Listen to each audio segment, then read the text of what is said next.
1, 2.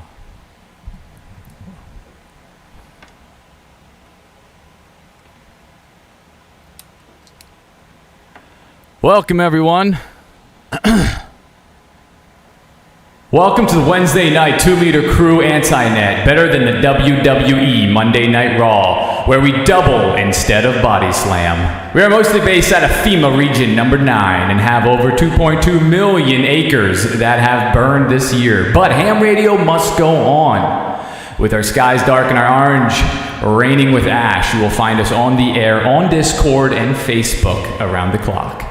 There is no membership, just don't be an Alpha Hotel. We will break for any emergency traffic. Do we have any?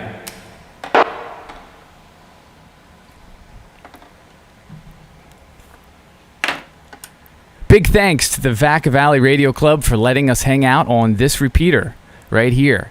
Additional information and links are in the description below.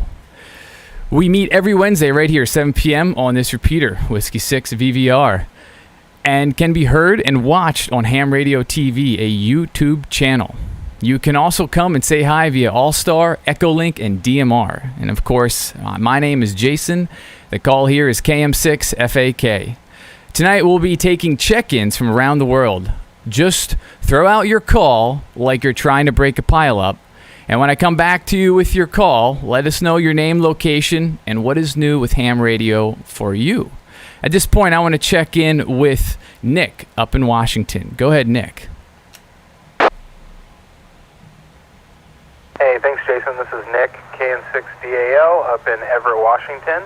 And, yeah, everything's going good up here. It's a little bit smoky. Definitely not as many problems as are going on down in the Oregon and California area. There's been a lot of issues down there. But we're faced with our own set of dilemmas. It's pretty smoky.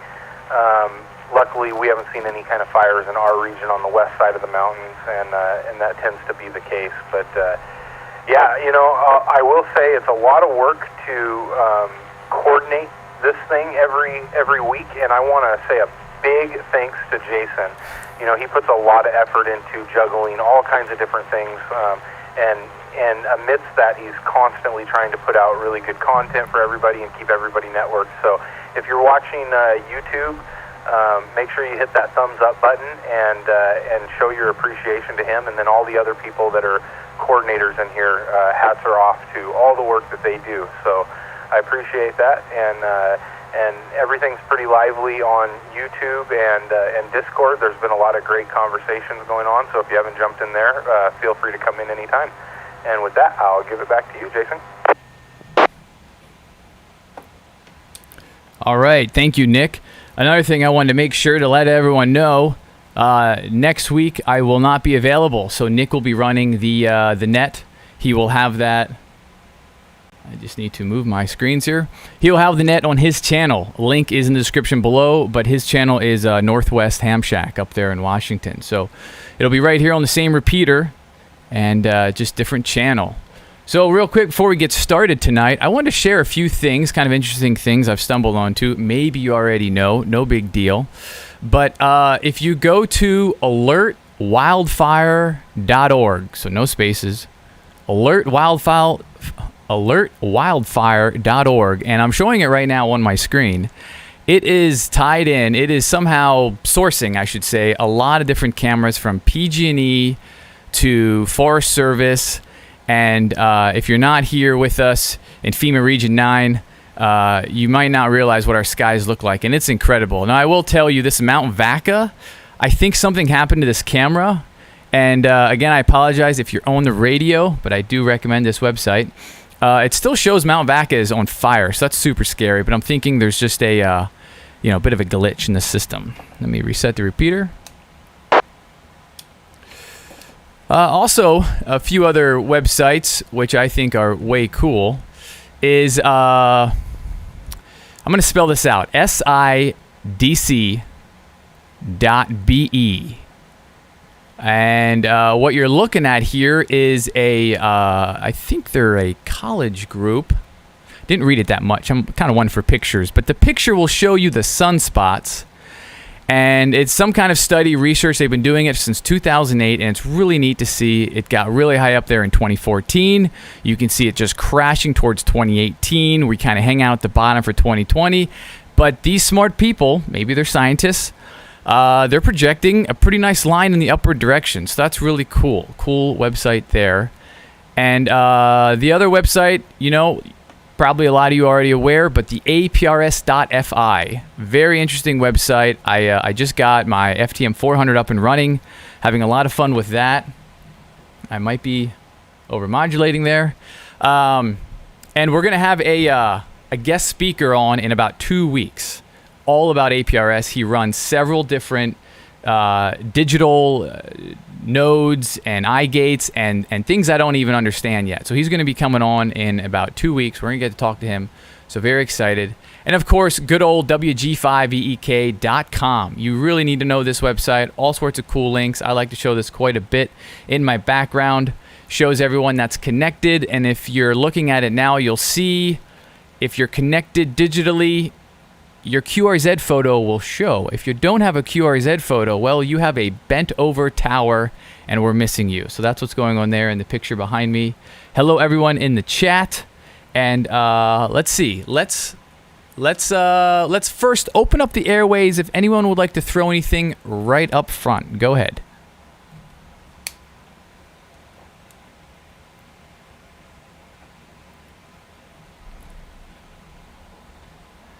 All right, very good. So then let's take some check-in. So Nick's going to be running the logger. I can get that on the screen here. And yeah, we just kind of want to do a good old roundtable check-in. When I read the call back to you, because I get it, we're going to double. It's going to happen.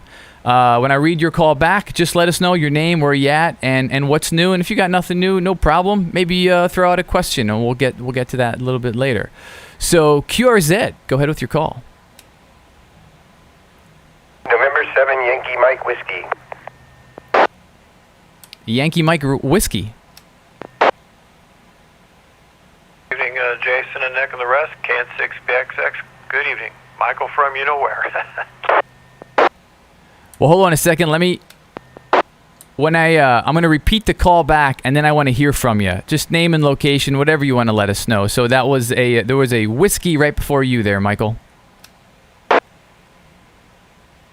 Yes, N7YMW. Mark, I'm down in Lakeside, California, San Diego area. Very good, Mark. Excellent. Thanks for coming. I often thought that'd be a beautiful place to live. All right, Michael, where are you at? What are you doing? Good evening there, Jason, Nick and the rest. Can6BXX. Michael from you-know-where. Thanks for doing the net as always there, Jason. Nick will be doing a good job next week for sure. Great job as always there, Jason. Not much going on here, just enjoying the net here, and I'll probably have to pass on Zoom since I got to get up early. So keep up the good work, guys. Can6BXX. Take care. All right, I guess we'll let you sleep. I get up at 4 a.m. if it's any constellation. Next caller, please.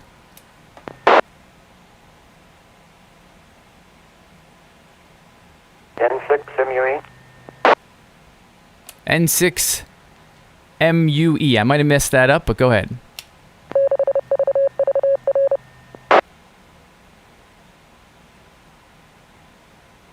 Yeah, this is November 6th, Mike Uniform Echo. This is Brad up here in King County, Washington, just a few miles south of Nick there. And I will concur with him. It definitely is hazy. It kind of looks like a normal day in LA up here right now. But we have few problems compared to what you guys are dealing with down there. And yeah, that's it for me. N6MUE. All right, great hearing from you. Yeah, Washington. I often think about moving there. I have in-laws there, and I don't know. When is enough here in California? All right. If you guys are looking in the chat, pretty interesting guy here. Good-looking hunky is his username, and I won't read what he wrote, but how's it going? If you really are Peter North, hello there. Go ahead on the repeater.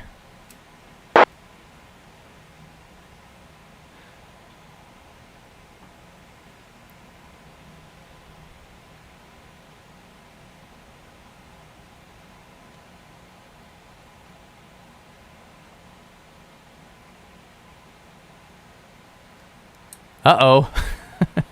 All right, well, if nobody's else out there, I didn't mean by the repeater. If there's anyone out on the digital mode, you can come on through as well, digital mode. How about you, Chris, Digital Analog Ham? I see you there in the chat. Should jump on here and let us know about your recent contact you made with the ISS. I think you said on a rubber duck.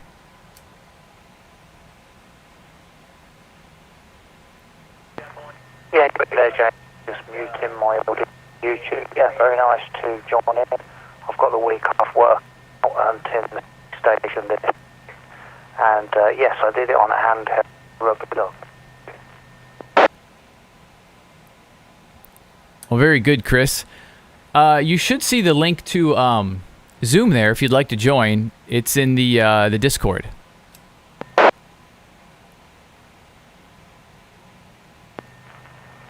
Yeah, okay, I'll join that. Which room is it in? Just remind me. Is it in the neighbors? Yes, that is correct. That's where you'll find it.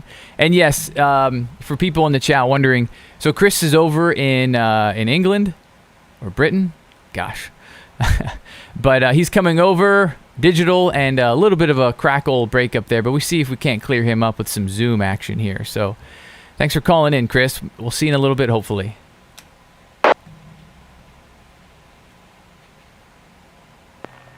Yeah, okay, roger that. I'm enjoying the show. Carry on. 2E0 UKH. Very good. And again, this is KM6FAK. We're running the 2-meter crew net. This is just a open forum, just saying hello, get some check-ins, and then we'll kick around some different things we'll talk about tonight. I don't really necessarily have a presentation. I think sometimes it's fun to hear what's on people's minds.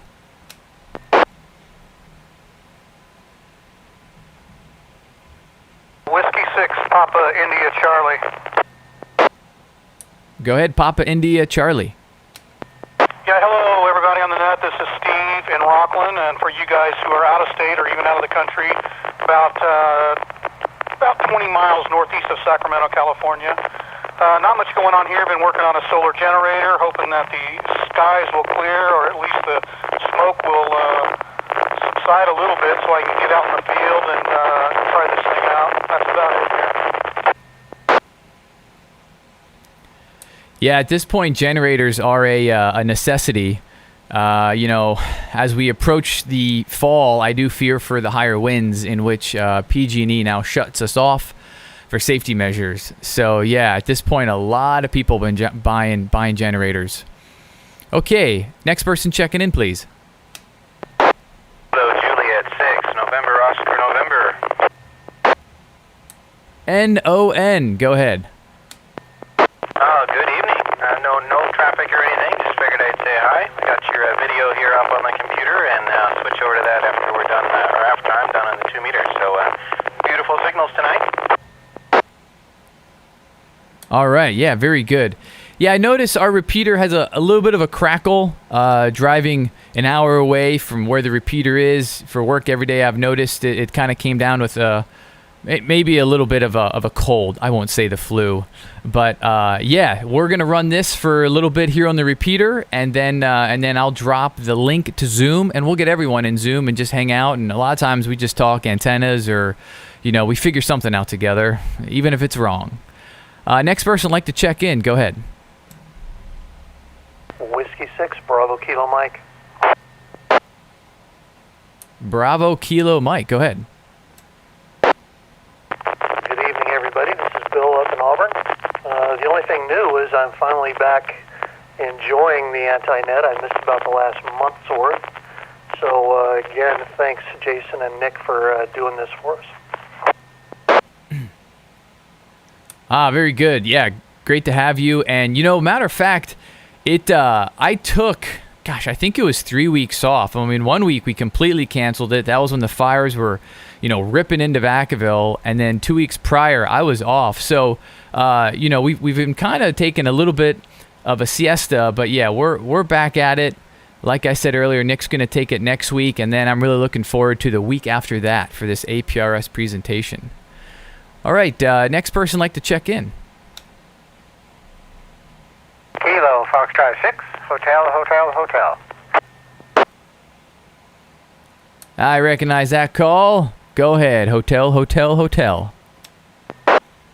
evening, Jason and Annette. This is Dan in Woodland, California, just a few miles away from Jason and most of the people. Really smoky and yucky here, lots of ash all over the place. So just hiding in the house and hoping it goes away. And glad to hear about that APRS thing coming up in a couple of weeks. I've been trying to figure that out for a long time, so I'll be looking forward to it. KS6HHH. Excellent. Yeah, the FTM 400 wasn't bad. The manual you need does not come with it. You have to download it. But then, of course, there's YouTube videos and, maybe 5 different buttons you got to push and you're on APRS. And then I also recently put a weather station on APRS, and I did that with your run-of-the-mill weather station. I'm guessing you'll have to spend $60 or more, but the type that will go on the internet or have an app. And then you go through that application of your weather station and sign up with CWO. And we'll hear more about this with the APRS. And then you can get your weather station talking right to APRS. And if you see behind me here, I'm putting a map behind us, and there's a lot of weather stations. So very popular. And not to mention, these weather stations are being used by NOAA and other agencies just to kind of check what some of the city equipment is and what the overall average is, and seeing how wind moves and all of that. So yeah, kind of having fun. Go ahead. Who is out there that would like to check in next? This is KM6FAK QRZ. This is low November.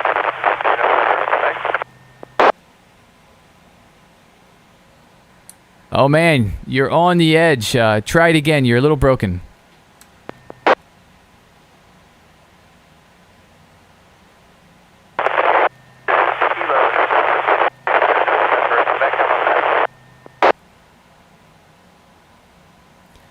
No, I'm not hearing you, unfortunately. If you have a way to grab your phone and you have EchoLink, you will find us there if you want to say hello. But maybe you're coming closer and we can come back to you. But unfortunately, you're very, very scratchy. All right, next person like to check in.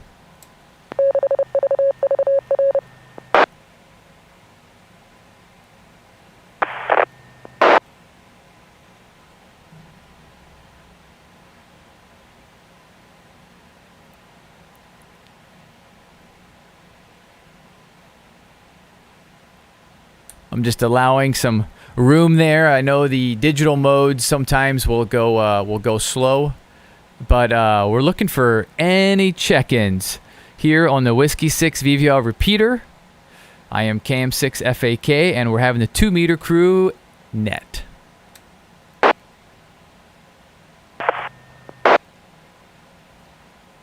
KM6 JHT, go ahead.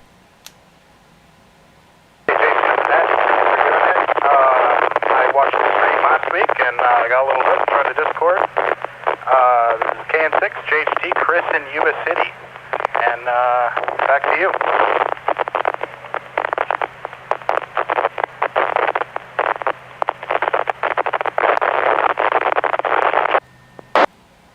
There it is. Yeah, sometimes I'm guessing he's coming through EchoLink, I think.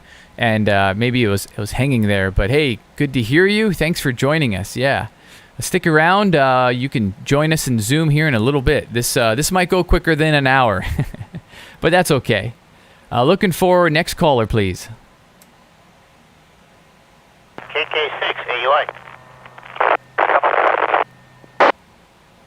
All right, I had a KK6. Was that a UEI? AUI, Kilo 6, Alpha Uniform India.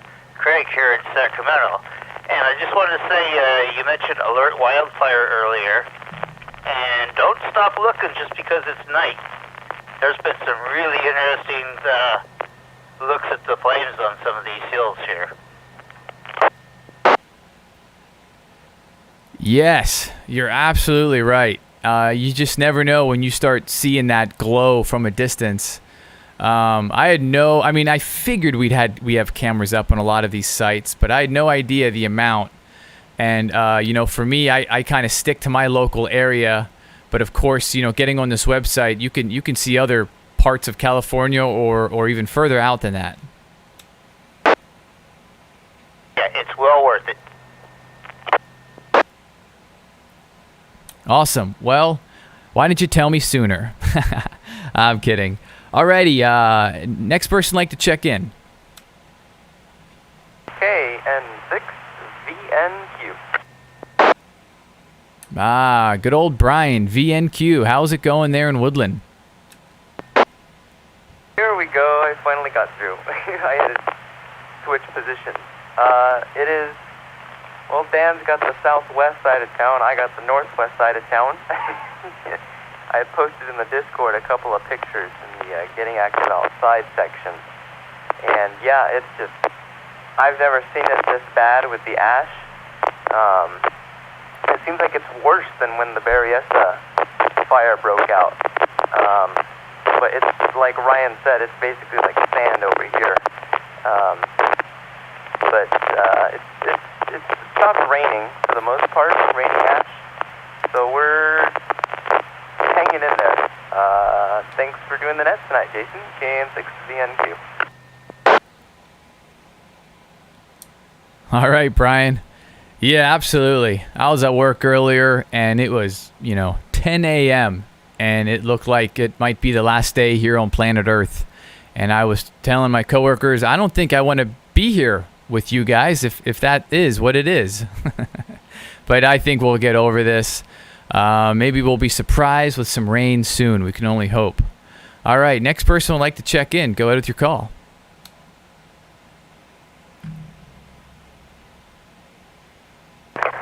KJ7OTQ and AKG AllStar. All right, I heard two stations in there, but I pulled out VLF. So go ahead, Kevin. Well, I'm still not at home, but I thought I'd check in on the Vaca Valley Radio Club All-Star system and just say hello. So let the other station go. N6VLF.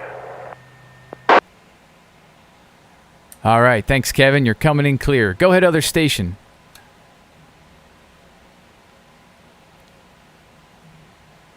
Yeah, KJ7OTQ, Jesse up in Tacoma, Washington. I've been listening. I was going to try to be home and be on the computer, but I'm stuck grocery shopping with the wife.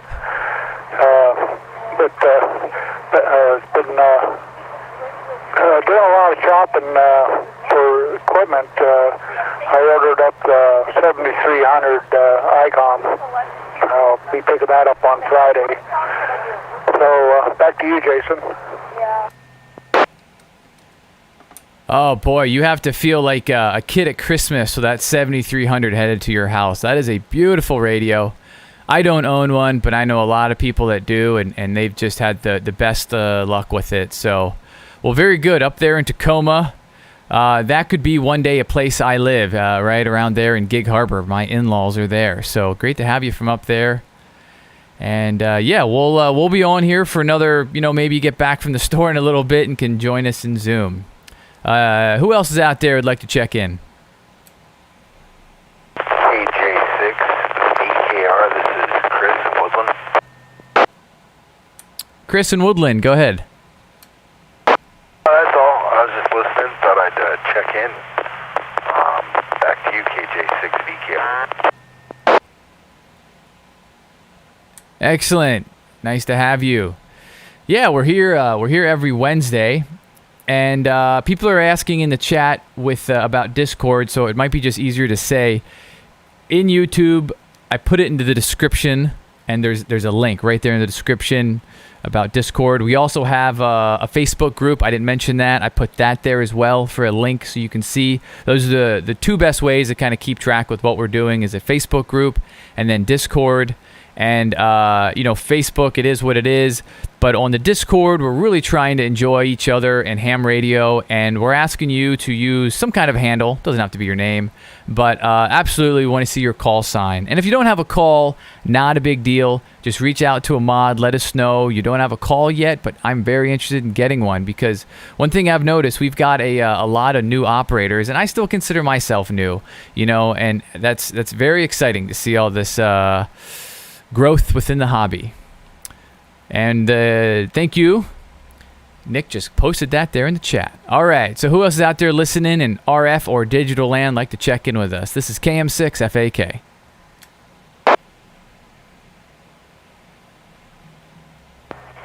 Kilo November 6, Delta Alpha Mike, Bill in Modesto.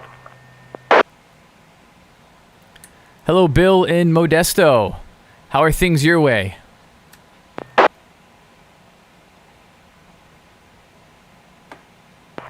Well, I tried to get you the old-fashioned way with the RF, and not from Modesto, unless I get a little more height on my antenna and a little bit more power. On my QRZ page, I just updated my little power generator that I made just for the power shortage that's happening in California. It has a 200 amp hour battery, a deep cycle marine battery, and a 600 watt Samlex pure sine wave inverter, and a little trickle charger on top that plugs into AC power when AC is available, and a 150 watt solar panel array with a charge controller set up. So I got that done just yesterday. So I'm pretty happy about that. So if you live in California, get used to it, man. It's the new way. Kilo November 6, Delta Alpha Mike.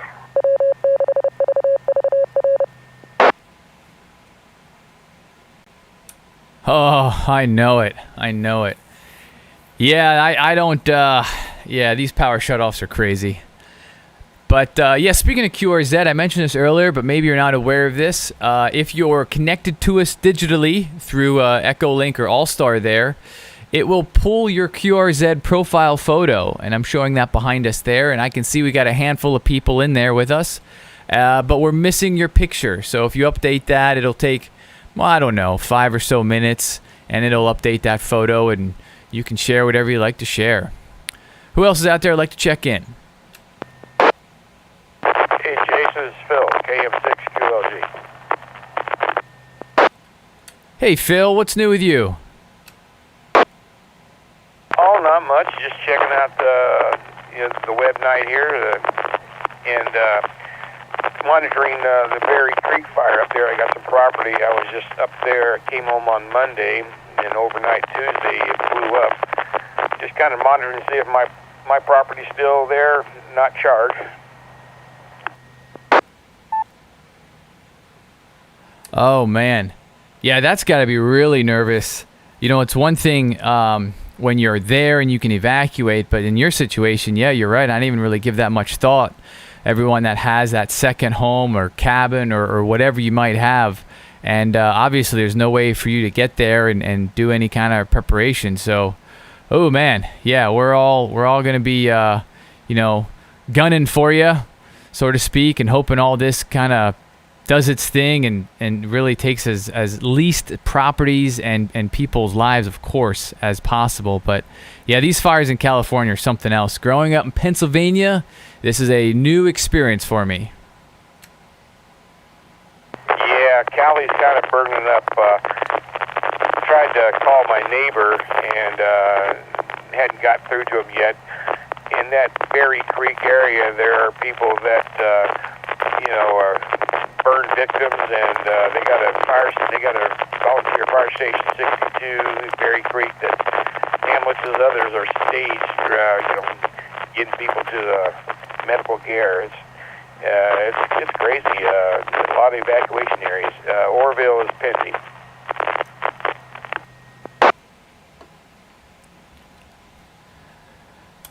Maybe they need to open that dam up. They didn't have too much trouble a few years ago. No, I'm kidding. Oh, my goodness. Alrighty. We've got some, let's see. I'll read it on the air. We got a KI5FWJ checking in from Lake Charles, Louisiana. the current home of S0 Noise Floor. What? I need to move there to Louisiana, although my wife said it is, it's too humid, the bugs are too big, so I guess I'll have to stay out west. All right, next person, like to check in. W1FRD, Fred here. There he is. There's Fred. You know, you could almost say anything you want, but your cadence, I know exactly who you are. Fred, how you doing? What's new? Working. Yeah, get on the repeater in the morning, and it's just silent sometimes. I'm afraid other people aren't working, sleeping in when it's black outside. Yeah, the only thing new in ham radio is I'm thinking about what my next antenna will be. My 100-foot long wire broke in the wind.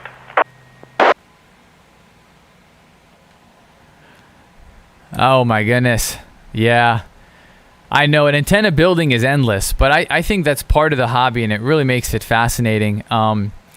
You know, a lot of people will buy the 2-meter, 70-centimeter commercial stuff, but with the HF, I personally feel like it's so much fun to build and homebrew and experiment with that. But it is tricky with neighbors, your house, and your wife, of course. You know.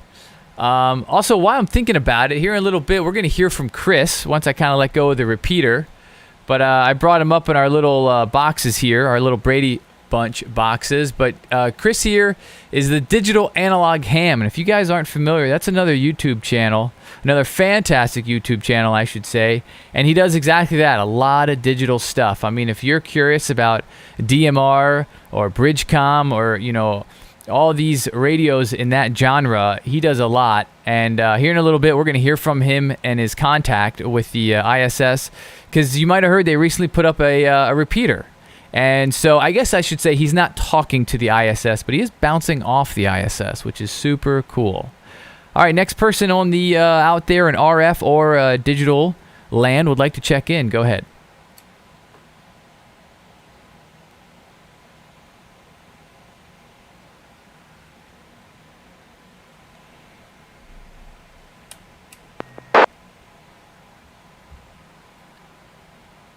All right, well, let me see if we can do this. We got a moment there. Let's get Chris. Chris, I'm going to bring you in. If you could unmute yourself.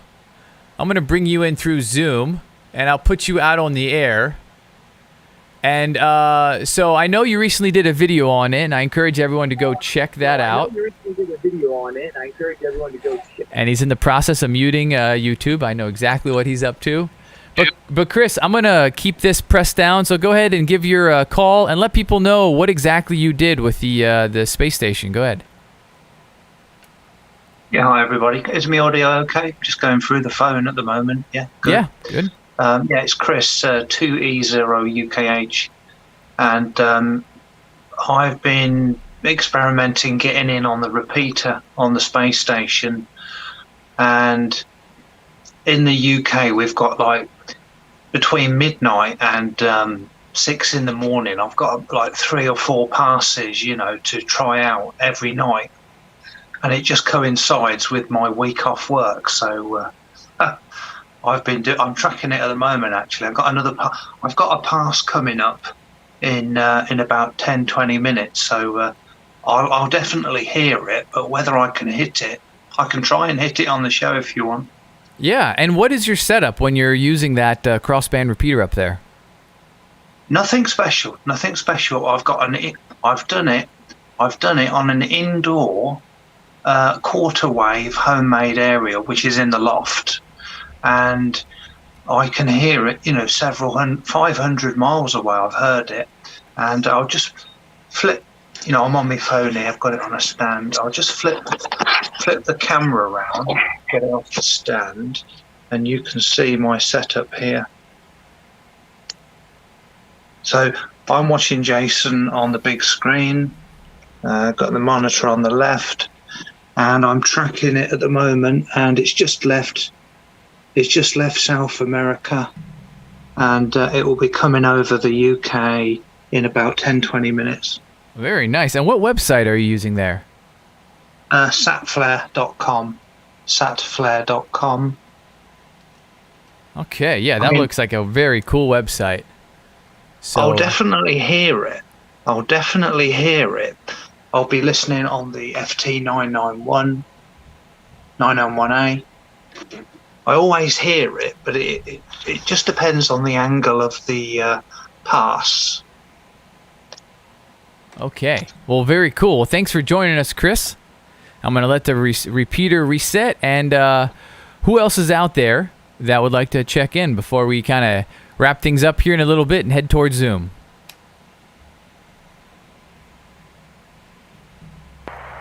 Okay, net control.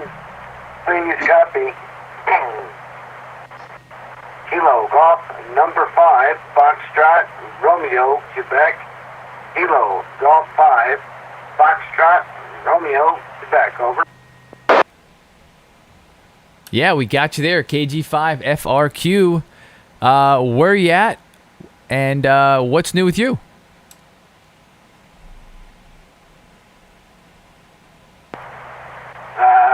First of all, my name here is Gardner, Golf Alpha Romeo Delta, November Echo Romeo, located here in Carlsbad, New Mexico, and I stumbled right onto your 2-meter net, and gotta say I really enjoy watching it on YouTube, and I don't know if you're still streaming on YouTube or not, but hello YouTube land, hope everybody's doing good. Getting ready for a big weekend here. Got a whole bunch of stuff going on. Anyways, thanks for letting me check in. And say 73 KG5 FRQ. All right. Well, thank you very much for checking in. Great to have you there. And yeah, we are for sure on YouTube. I think that's a very unique thing to do. I mean, obviously YouTube's been around for a while now, but I like the active net on the YouTube. It records everything. You can go back if you missed it, and you know, we're either having a conversation or bringing a presentation. Who is the next one that would like to check in, please?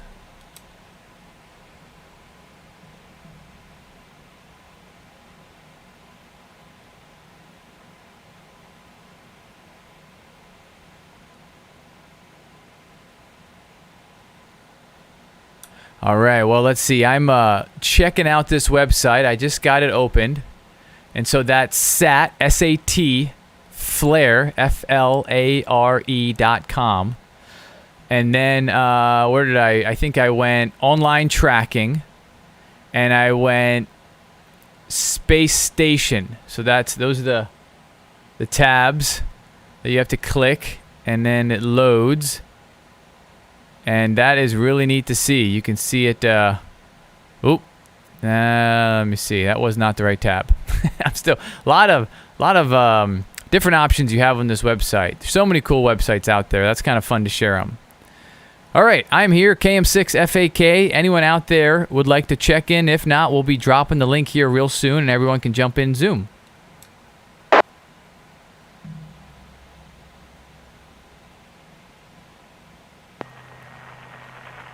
Victor Alpha 6 Golf Kilo Tango, Greg. Hello, Greg. Where are you calling from?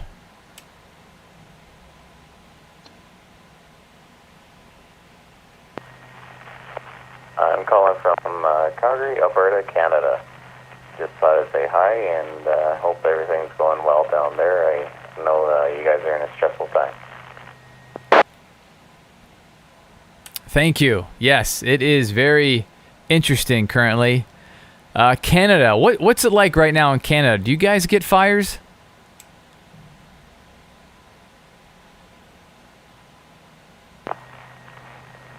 The past few years, we've had a couple of major fires.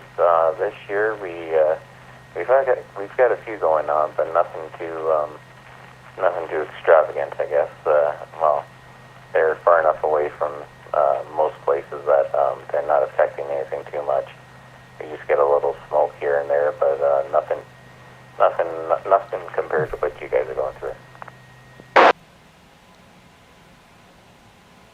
All right, perfect. Yeah, I'm just kind of figuring out where is my exit strategy. You know, am I going to stay in California for the rest of my career, and probably definitely not for retirement? But very good. Canada sounds beautiful right now. Anyone else out there like to check in?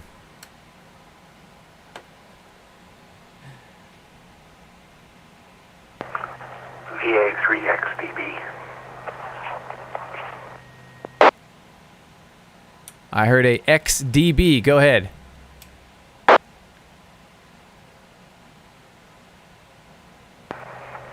Yeah, from Ontario, Canada. I just wanted to pop on, say hi, check out the net every once in a while. So hello, everyone, and thanks for doing what you do.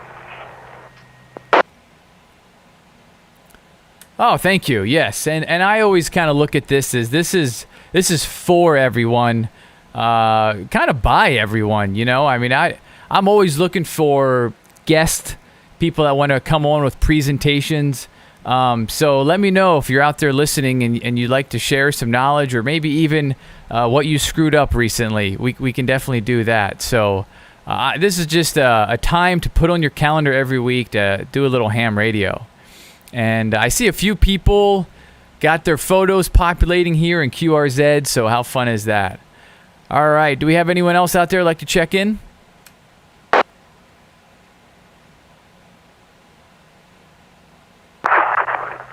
Kilo 8, Juliet Echo Kilo, K-A-J-E-K. John, I'm in Medina County, Ohio.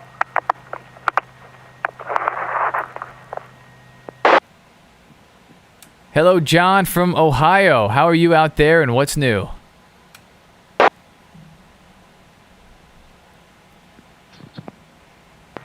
Not much, Jason. Just still putting together my ham shack.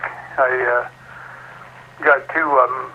Basically, I got one here in the house, and I'm setting up a HF station out back in my sugar shack so I can use it portable out in my pavilion.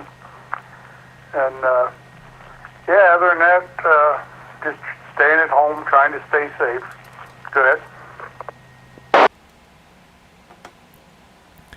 All right, so you got a shiver shack, and I've got a sweat box here in my garage in California.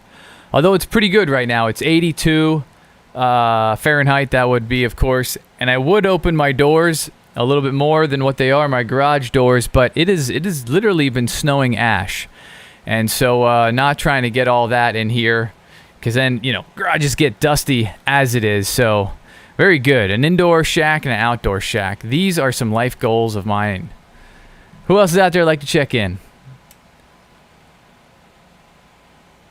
N60AL, this is Nick again in Everett. Hey, Jason, I see it looks like Chris has got the ISS getting real close to his house. Let's see if he can make contact on that. Yeah, I see that. Okay, so if you're on YouTube, or maybe you're just turning your radio dial into us and not realizing what we're doing here. This is KM6FAK, and we are having the weekly 2-meter crew net. This also goes up and live streams at the same time live on YouTube. And whatever you might have that connects to YouTube, you just want to search Ham Radio TV. And so what I'm showing now is Chris. Chris is over there in the UK, and looks like he's got the, I see his orange glowing dot, and then he's got the approaching circle there soon. Yeah, the orange dot is my house. That's my location. And the green circle that's approaching, you know, if I was on the best aerial in the world, you know, it would be work. That's the footprint of the space station. So it's just past that. So I will hear it in a few minutes. And when I hear it, I'll move the camera to the radio so you guys can hear it. Okay, yeah, very good, Chris. I'll keep an ear for you there. Hey, on this website, I can't figure out how to zoom in. I don't see a plus arrow. Plus and minus in the top left of the map. Oh, well, I don't have that option. Maybe I'm looking at the wrong. Yeah, you have. I don't have that. No worries there. All right, anyone out there that'd like to check in? This is KM6FAK. KM6ZTH. Good evening, y'all. Hey, Justin, you sound mobile. What are you up to? Commuting home from a lovely day of work. Finally got to the point where I could hear the anti-net. Sounds like everybody's having fun, and can't wait to hear that ISS contact. Yeah, I know it, especially because, he really doesn't have, Chris's equipment is not elaborate or expensive. And so that's, I think that's part of the hobby that's so much fun. I've got the coax here. Yeah, okay, he's showing us. Coax, and it's just going into the loft. And I'm getting signals now. And so you're on 437.810. 437.810. And then you're also monitoring the split, right? Yeah, I've got it on split, yes. So 145.990. So what is the down? Is the down 437? You receive on 437.800 and you transmit on 145.990, and you've got to compensate for the Doppler effect. So I've got it a bit higher than the actual frequency. I've got some Doppler channels programmed in, but okay, so on that radio you program in the Doppler shift there, and then are they using any kind of PL tone up there? Yeah, PL tone is 67. Okay, 67, very low PL tone. I've got the signal quietening now. I did hear it pretty quickly.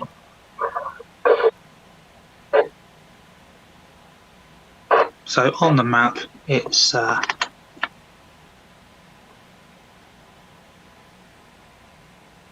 Yep, I see it there. Well, let me see if we got anyone out there maybe watching or listening. I'd like to say hello and check in. This is KM6FAK. KN6ITY. ITY, go ahead. Hey Jason, this is Simon, KN6ITY, watching the show, and it's pretty cool watching the space station. I just wanted to say hi. We talk on the Discord, and I can't hit the Vacaville repeater from Emeryville, but it's nice to check in on EchoLink. Absolutely, Simon. Great to hear you. Thank you for saying hello. Looks like we're getting a little chatter here. I can see his waterfall populating some signals.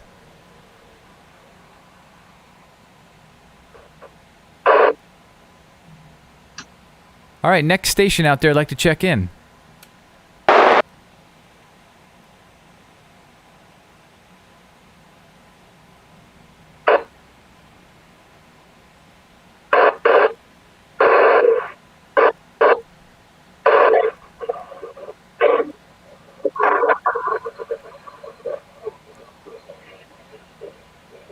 So, Chris, it looks like it's pretty close to over top of you now, right?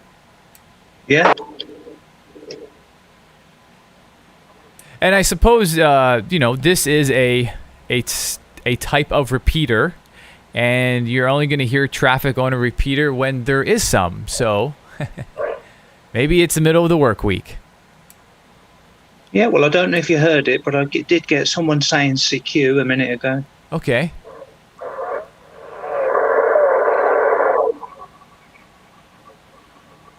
And so you have an omnidirectional, right? You said you had a quarter wave?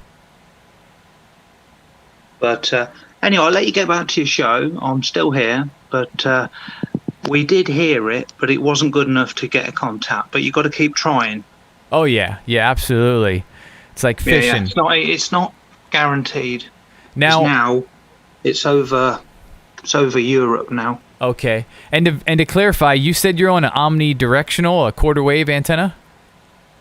Yes, it's a ground plane quarter wave, 3 radials at the bottom. Yes. And, and a vertical element, the sort they all build on YouTube, Yeah. And I've had good contacts from that exact setup in the loft.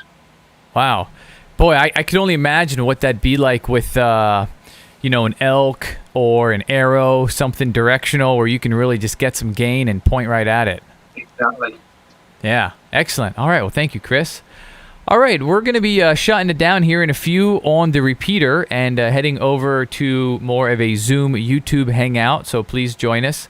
I'll be getting ready to drop that link soon in the comments there in YouTube. But anyone else out there that's remaining we didn't get to, or maybe we already got to you and you want to add something to the conversation here, go ahead. November 6th, Sierra Mike Hotel. This is Scott in Roseville. Good night. Good evening, Jason. Hello, Scott. Yes, it has been good night all day, hasn't it? Sure has. I would have checked in earlier, but I'm in the process of laying out some new coax and connecting up to my antenna. So I've just been listening on YouTube on my mobile. But since you were calling for last-minute check-ins, I'll just do a quick check-in. Again, this is Scott at N6SMH in Roseville. Well, very good, Scott. It's always great to have you.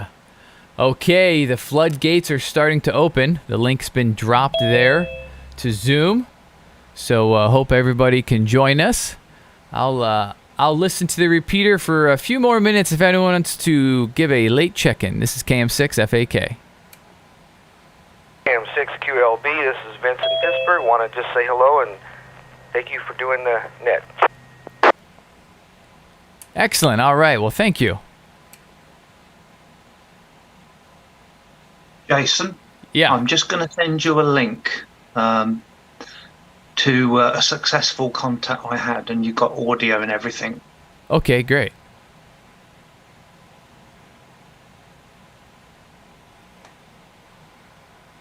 All right, guys. Well, that about does it for this Wednesday. I see people are populating in our Zoom call here, so that's where we're going to be, probably for the next hour, just hanging out. Chris is sending me a link of his contact recently, so I'm going to play that. So if you're there on YouTube, maybe grab a refill, and we'll keep chatting for a bit longer. If you're out there on the repeater in RF land, we will catch you next week, same time right here, and it's always great hearing everybody. So take care. And try not to breathe in too much smoke. This is KM6FAK returning the Whiskey 6 VVR repeater back to normal operation. 60GX K7EFX. Oh, we got one more. He's hanging. EFX, go ahead. Yeah, Doc, you're able to get into this one okay. Are you at home or you're not at the hospital, right? No, this is Jason. I'm at home in Vacaville. Call here is KM6FAK. I was just switching channels and stuff, and I just turned it on. I got the end of it. I thought that was the doctor. Okay, Dr. Grader, thanks for picking it up, but I'm a wrong call. Not a problem. Yeah, you're the gentleman in Lodi, I believe, right? We spoke this morning. Oh, I'm in Stockton on Lake Group A. Stockton. Okay, got it. All right. All right, well, take care, and good night, everyone. This is KM6FAK. I'll be clear. Jason, 1 second. Phil, KM6. What is the code to get into Zoom? I'm not seeing under your YouTube site. Oh, okay. Well, I think, I got a bunch of people jumping in.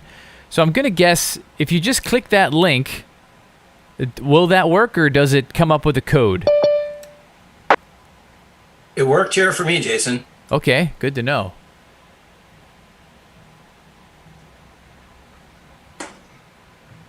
And Nick just shared it again. It is a URL link, and you should be able to just click it and run with it.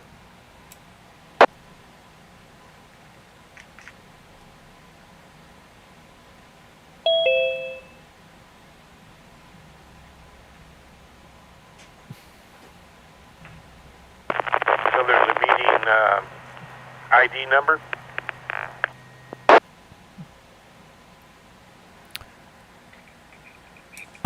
There is an ID number, yeah.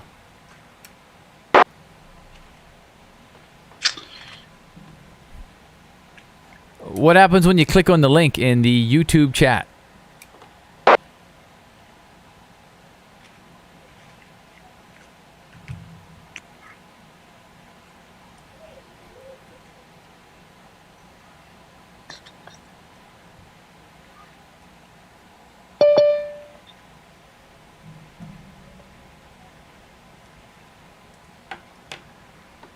KM6FAK. All right. I turned down the repeater. Yeah, we got a lot of people joining, so I know that link is working. So he's got to get it. Maybe he's not logged into Google. Sometimes that'll do it. All right, guys. He might not have Zoom downloaded on his computer, maybe, or something. Oh yeah, it doesn't have Zoom. That could be it. But it'll tell you though. Is my audio coming in? That's really important to me. That you sound really fantastic. Thanks, Kevin. Okay, thank you very much for that. I appreciate it. Yeah. Here, let me give you my new picture.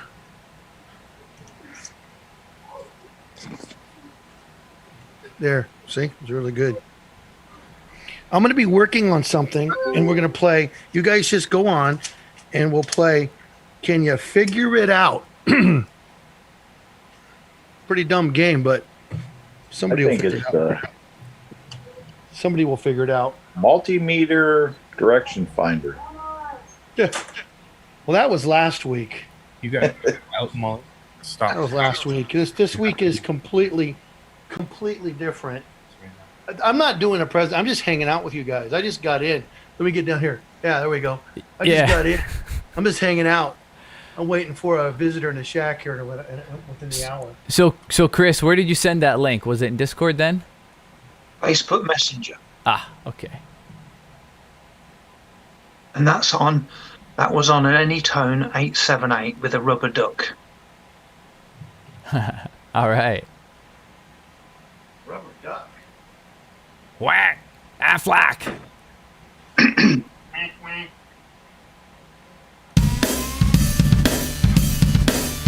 All That's right. it. Yeah, don't worry. That is it. Yeah, so let me hit.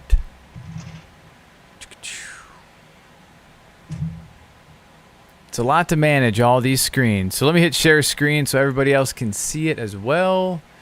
Yeah, and you're doing 4 screens. I'm only doing 3, and I'm overwhelmed. Jeez. Well, it really helps with my, my ADD or my I don't know, my undocumented threats or whatever. All right, here we go. Let's see. Oh, people are knocking on the door. Ted, come on in. Scott, come on in. We got links there for everybody. All right, can you guys see the screen? Blue screen at the moment. Oh, you guys see a blue? Oh, yeah, because the... You need another monitor. Yeah, well, I was making sure everyone in Zoom can see it, and now Zoom and YouTube can see it, so let's hit play. Yeah, you've got the right screen now. Digital, analog, hand.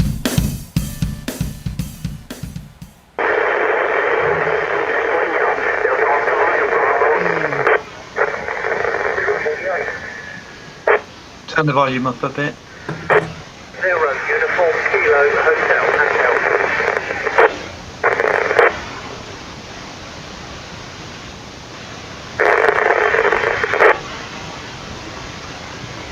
The station ending in Uniform Hotel, go again.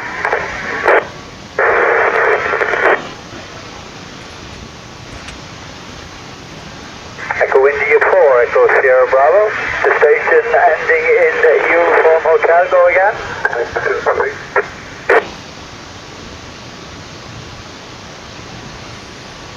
You're not quite making it there, but try again.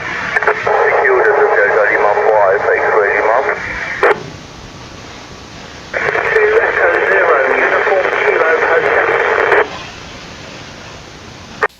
Right, I'm sitting in the car. 3:46 a.m. Let's see if I can get this space station on the handheld. So this was the other side of it. Okay, yeah. With a rubber duck.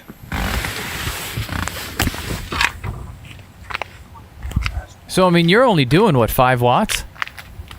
5 or 6 watts, yeah. Wow. I guess... So, I mean, it's not much of a contact, but it was just a test to see if I could get my call sign come back. What's the typical duration of the pass? Is it like 7 minutes or something? Yes, that's about right, Nick, yeah. 2 Echo Zero Uniform Kilo Hotel on a handheld. Station ending in Uniform Hotel, go again. Yeah, it's Chris, 2 Echo Zero Uniform Kilo Hotel on a handheld with a rubber duck. Ending in Uniform Hotel, go again. Well, I did it. Where is it now? So I was talking to them when I got through when it was over France, you know. So I did that on my handheld with a rubber duck.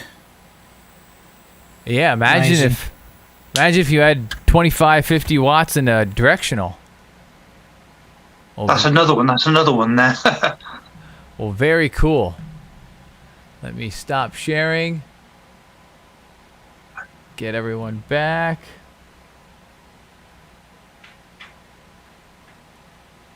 All right, we're back. So, what is going on, everybody? Just open forum. You can unmute yourself, say hello. Questions, thoughts? We're just trying to figure out where you're going to move to. Well, you know, I don't know. Maybe Gig Harbor one day. Yeah. Gig Harbor is a nice place. I don't know if Nick's ever been down there, but we actually just went down there, and it's beautiful. Yeah, the in-laws are sitting on 5 acres, and he actually is a ham himself. I think he was licensed in 2007, holds a general, and 5 acres and no tower, so I really would like to fix that for him. Nice. And you're up in Washington as well, right? Yeah, I'm in Kirkland, so I'm across the lake from Seattle. It's where Costco got the name from. Oh, okay. I mean, that's what all the products they sell, right? Yeah. It's you know, a claim to fame around here. Like, when you wipe, it's yeah. Well, comes from us. You would think maybe Costco made your city if people weren't aware. Well, you know, they it would be the other way around, you'd think. But their headquarters are in Issaquah, which is like 20-30 minutes east of Nick and I. So they're out there, so kind of a local thing. And I would love to hear the story sometime of how they settled on Kirkland, because it's not exactly just doesn't have a thing to it, but apparently it's stuck. So yeah, all I know is you go there to Costco and you buy the big bottle of Kirkland vodka, and I was told that's Grey Goose. I'm sure a lot of people have heard that. And then when you come up, we can Nick and you and I, we can go do some soda, do some crazy stuff. That's fun. Because it's not exactly this doesn't have a thing to it, but apparently it's stuck. Oh, so. Looks like we got a loop. We've got a leaky YouTube. Go there to Costco and you find a big. All right. I just muted everybody, but let me see. Make sure you guys can unmute yourself when you want to talk. It's not me. Next. Okay, good. Not me. All right. No whammies. Good deal. So let's see. Is it Shane? Is that right? KB1PPJ? I don't know if we've talked yet here. And so yeah, if you're on YouTube, you'll want to mute that, and then you'll be able to unmute yourself. I think it says Skane. Is it Skane? Or Skane. Okay, yeah. I wasn't sure if it was a typo. Oh, I think he's typing. Okay. Let's see. Where do we have that?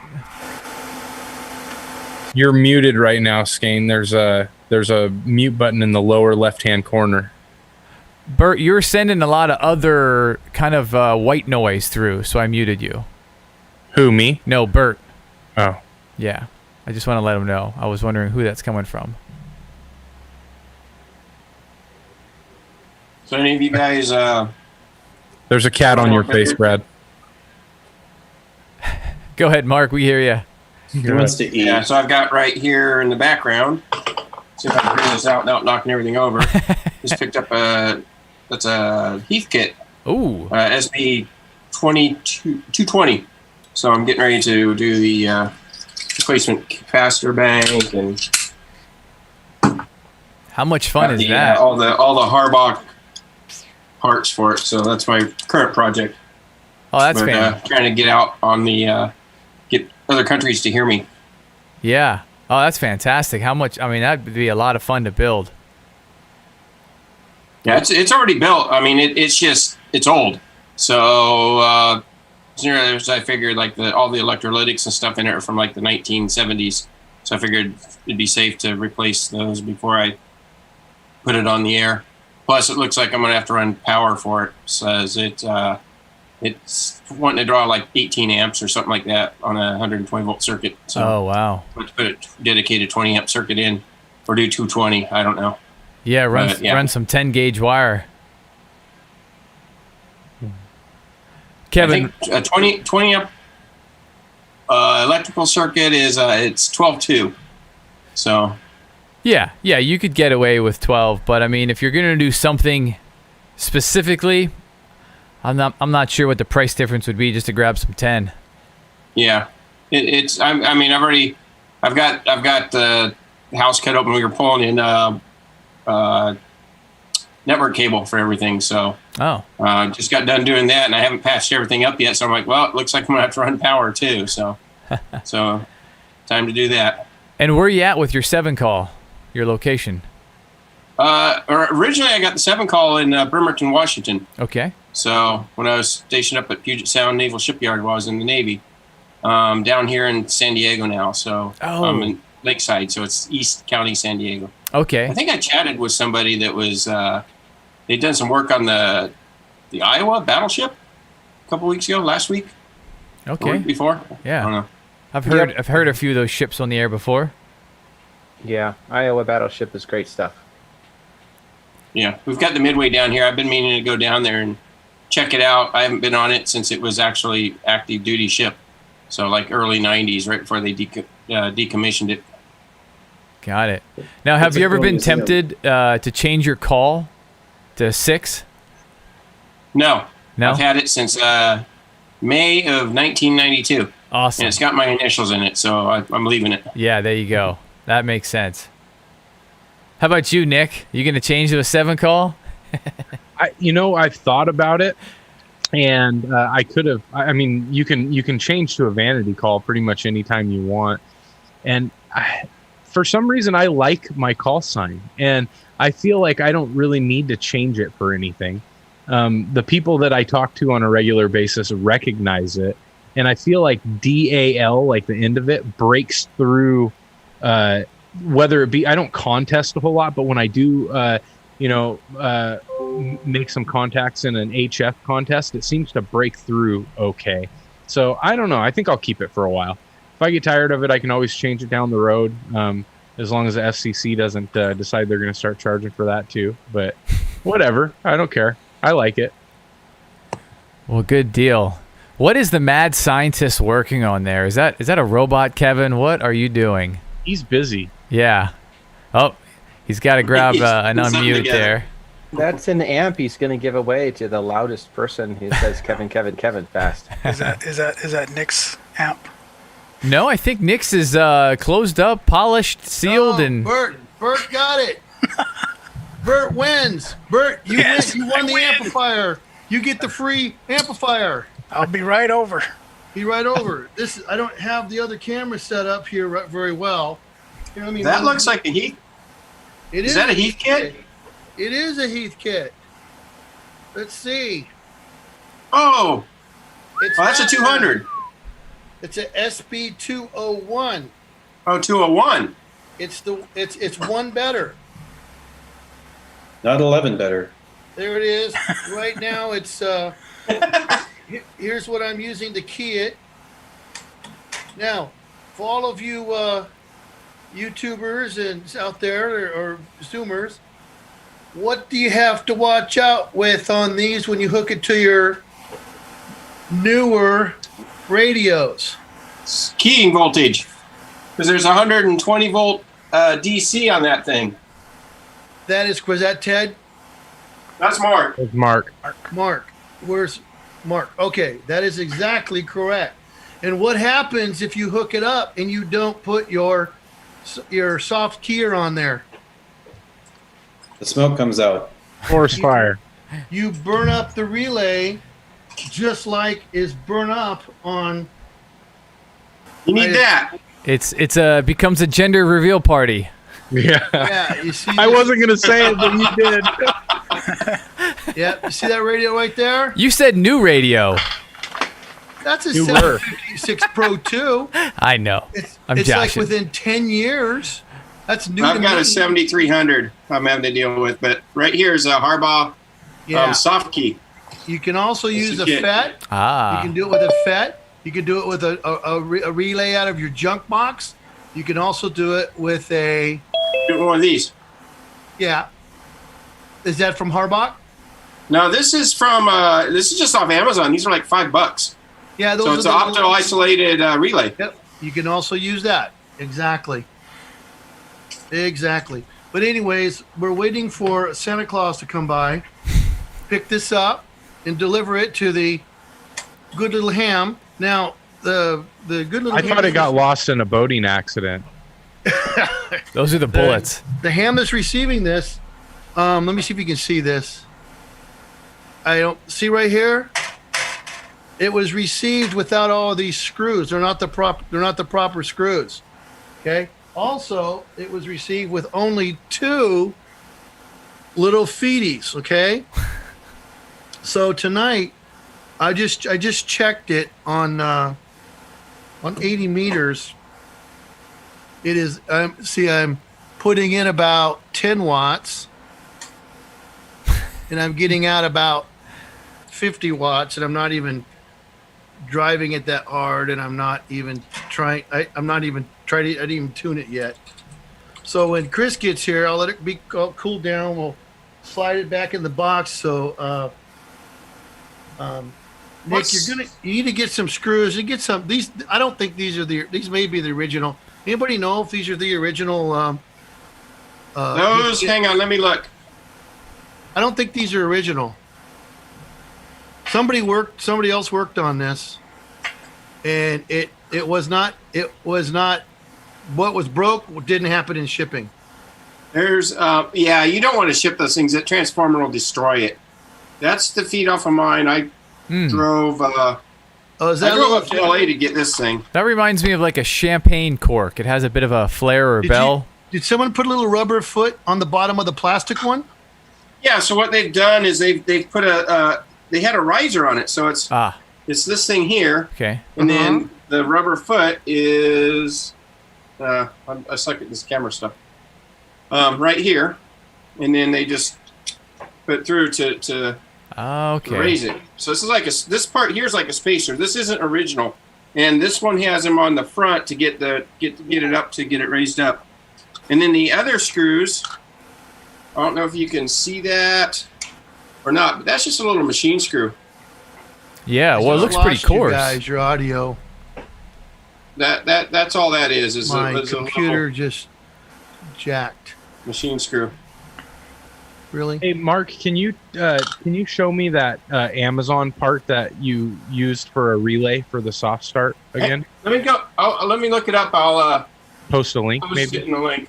Okay, great. Because I ordered it from Amazon. It's like $5. I like it. I do need to come up with a soft start for that. Sorry, guys. Yeah, my Fast Track Pro decided to get weird on me. I can hear you, Kevin.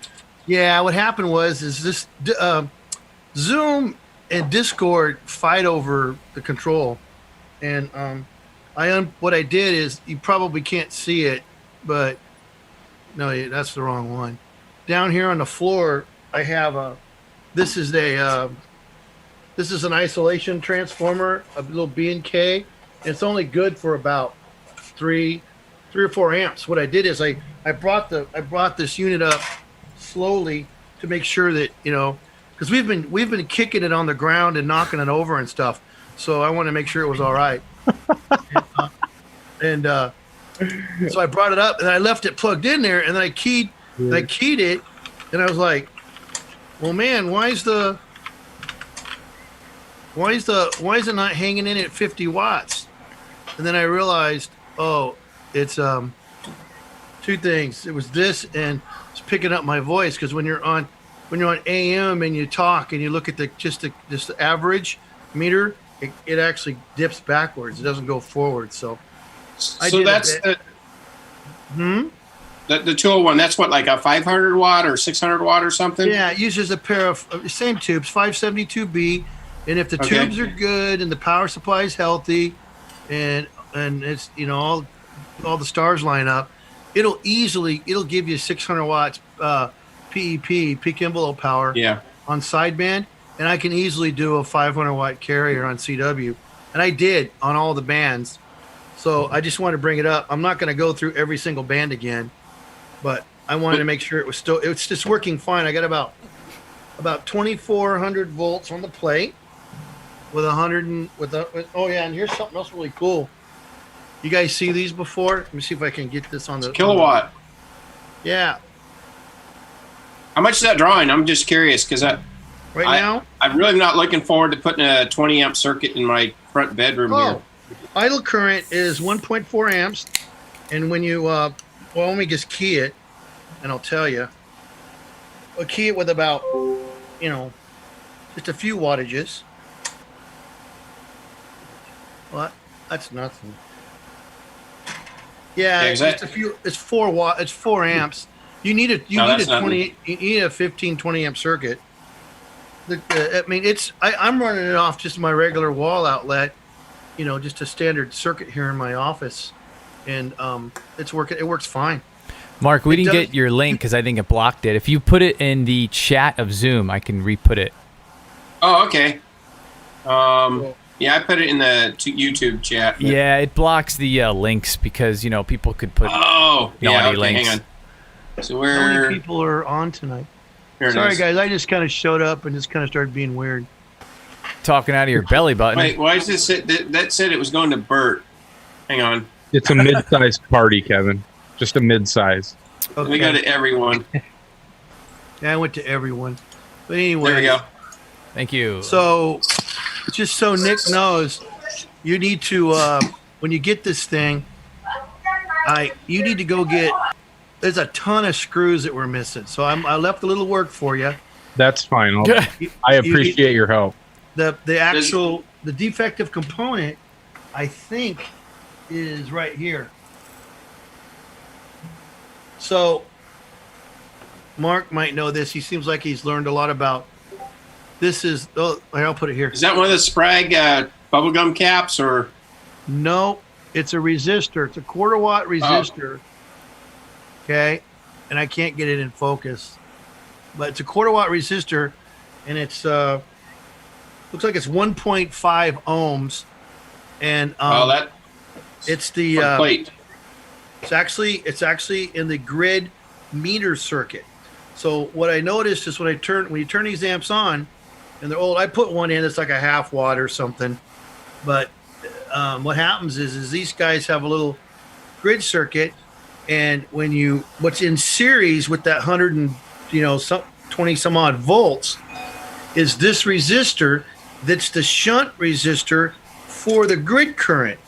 So if you get one of these and you key the thing and you have absolutely no drive and your grid current meter goes 3/4, well, automatically, and there's no plate current at all, you're kind of wondering, is it my tubes or what? Well, in this, what it really is the shunt resistor is gone bad, and it's running what little bit of keying current there is through the coil of your meter. That's not good. Nope. So I just turned it off, and I looked at the schematic and I went, oh, because another thing you got to watch out for is it's a Heath kit. So somebody else built it, and maybe they made a mistake, and we don't know. If it's got a serial number on the back, then Heathkit built it. I don't even know. I didn't even look. Okay. Mine was a factory built one.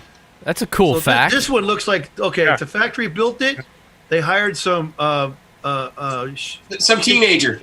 Some teenager to do it. Yeah.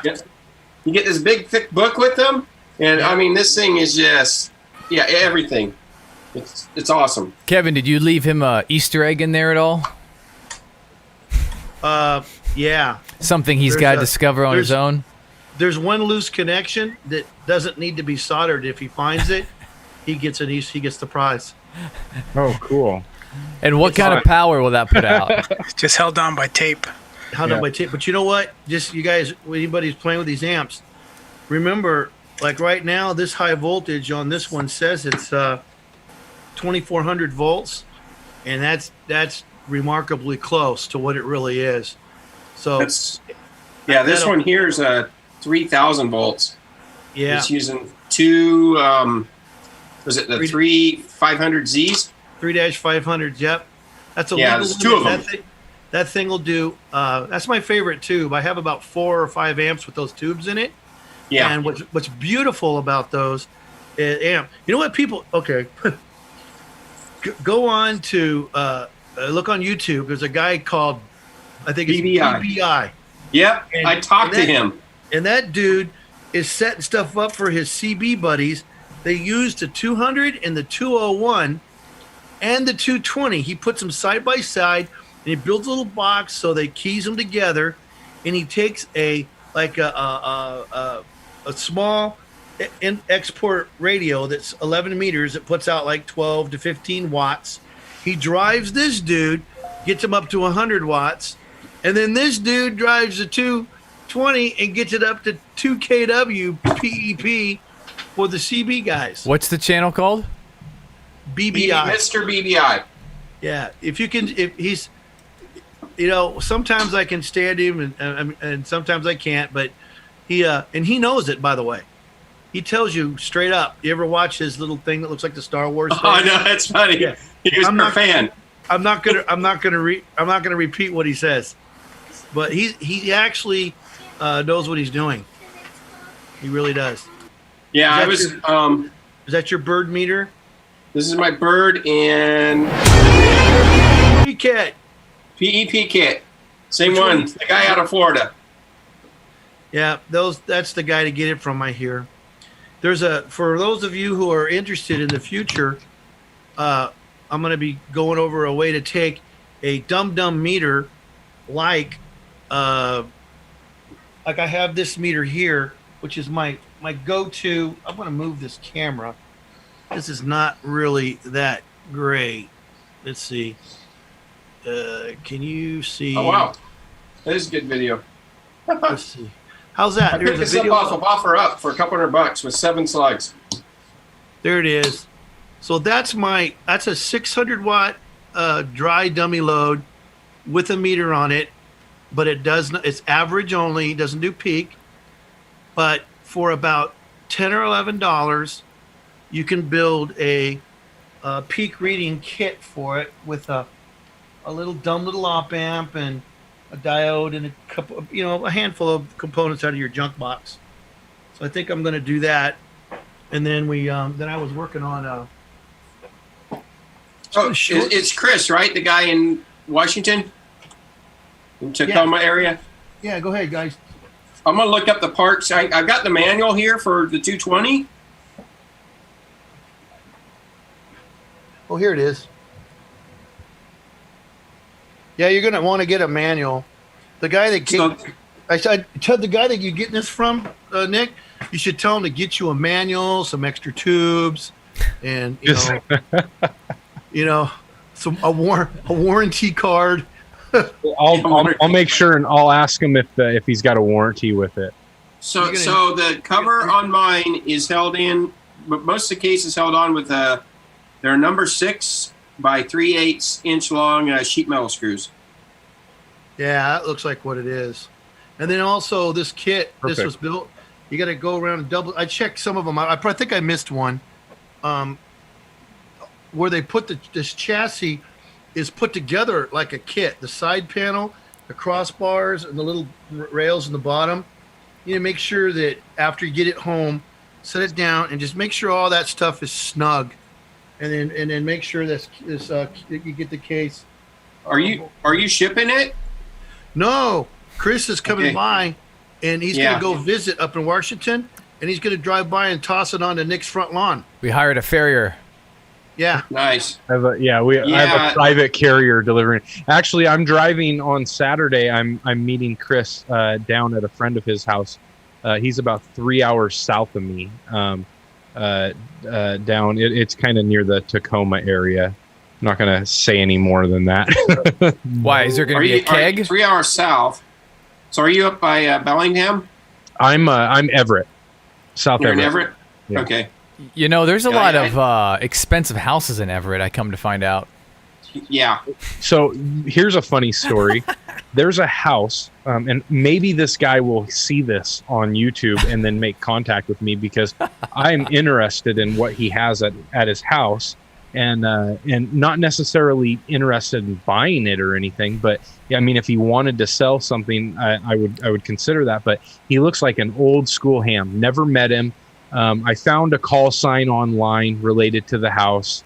But it's on a lake up here in Everett, and the house is really old, like pretty run down, not in very good standing. And he's got a probably 40 or larger tower with a 20 meter, I think it's a 12 element or somewhere around there. Yagi, it's just a big monster. And I was here for a couple months, and I've never seen it move. Never seen the direction of the antenna move. And I'm thinking, okay, somebody's got that set up. They don't live there anymore. And then I saw a for sale sign on the house. So I was like, okay, I'd like to know a little bit more about this. And, maybe this person's getting rid of stuff, or who knows. So I tried knocking on the door. Nobody answered. And so I just stuck a note there. And every time I drove home, I could see the note still sitting on the door. And then finally, after about a week, the note disappeared. And so I was like, okay, I gave them my contact information. It's up to them whether they want to talk to me. But, you never know who you'll run into. And maybe you'll hear, who knows what kind of story somebody has to tell. That's honestly what I'm interested in. Somebody might have some cool story. What lake is this? Yeah, I've pulled 2 towers down. Both were crank up towers. And basically, it was just showed up and offered to take them down, and got 2 towers out of the deal. Ended up trading one for an FT-950, and the other one is at my friend's house. Yeah, I saw in Sacramento a couple people that just said, if you can take it down, you can have it. And then I saw a post on our Discord somewhere that somebody had mentioned that was going around again at another place. But yeah, I mean, that would be cool to run into that. But I'd be interested, I've met so many people in the ham radio community, and not near as many up here yet. And so it'd be really cool to sit down with somebody and have lunch with them and hear their 50-year story of amateur radio. How cool would that be? And the house is for sale. It's up for $999,000 if anybody wants to buy it. What lake is it on? On Silver Lake. It's a little tiny, super shallow lake in the south area of Everett. So I want to know what you have against my house, and I'll respond to your note when I'm good and ready. Okay, man? Hey, I thought all the houses in Washington were expensive. Some of them are. I mean, there's places that are really expensive. There's some places. Where are you at, Brad? What aren't you just south of Bothell somewhere? Sorry, hold on. All right, I just got, with only 50 watts of drive, I got over about 400 watts on 80 meters. I can see the glow. Yeah, 80 meters and 40 meters, but I'm not going to take it up past it. I've had it up to 5 when I had more drive, but I'm using AM right now, so I'm not going to do that. But hey, it's a working. I decided to take a bite at an inopportune time, but yeah, I'm Bothell or Kirkland, right along the line. There's arguments to be made for both, but yeah, we're either way, Bothell or Kirkland. I mean, it's amazing. You go, just an example, a stand, just kind of like your 3-bedroom, 1,800 square foot house on no lot down in his neck of the woods is, you're $650 somewhere around there. It's way up there as far as prices. And then you go north of Marysville, and that price drops significantly. $150,000 less will buy you essentially the same house. So it's really what part of the suburbs in relation to Seattle that you want to be in up here is what's kind of dictating the prices. Right, and unlike California, the big thing around here has been the explosion has been all in the last 10 years and mostly in the last 5 years or so.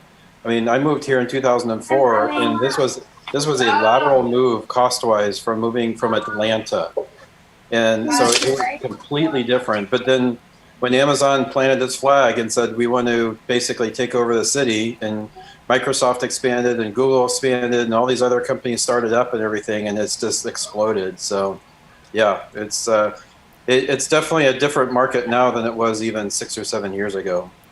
I'm leaving when Kevin leaves California. That's what I decided. It'd be so cool to have you up in this neck of the woods, Jason. I don't know. He's not listening. I was looking for her to get a rise out of him. You hear what I said, Kevin? Yeah, I know. I think he got that. I'm going to be here for at least 18 months, 24 months. I don't know how things are going. Well, the thing I'm looking at is my kids. So I got a 4th grader and a second grader. So I don't want to move them once like middle school, high school hits. They'll hate me. Yeah, mine. I got 2 out, and then my last one. He's in community college right now, and he's covered by CalVets. So basically, we have to stick around until he's done. So I'm trying to hurry him up and get him to take more classes. Yeah, you're done. Here's your degree. Get out of here. I think if I had to, and Jason, I don't know if you've thought about this, but we're, especially in the last 6 months or so, some of the places that are getting very, very popular are the kind of the inland Northwest cities.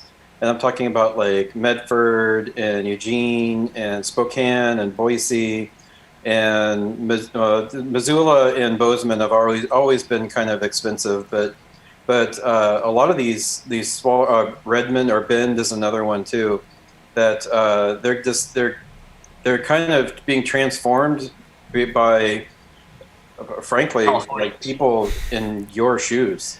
So Yeah, they're your type in some of those places like that. Do they have mustaches? If anybody hasn't been through Medford, Medford is a beautiful, beautiful area. Yeah, but I'm a firm believer, wherever you're moving from and going to, it would be polite to assimilate to the waves of the people you're moving into their area. In other words, wherever, like if I go to Texas, I'm going to, live there and do things the way they do them. And carry a gun. Yeah. Oh well. Yeah. $1 million for that? Yeah. So I'm showing it right now. Yeah, but it's waterfront. That's Is that it with a flat roof? No, turn right there. You just missed it. There it is. That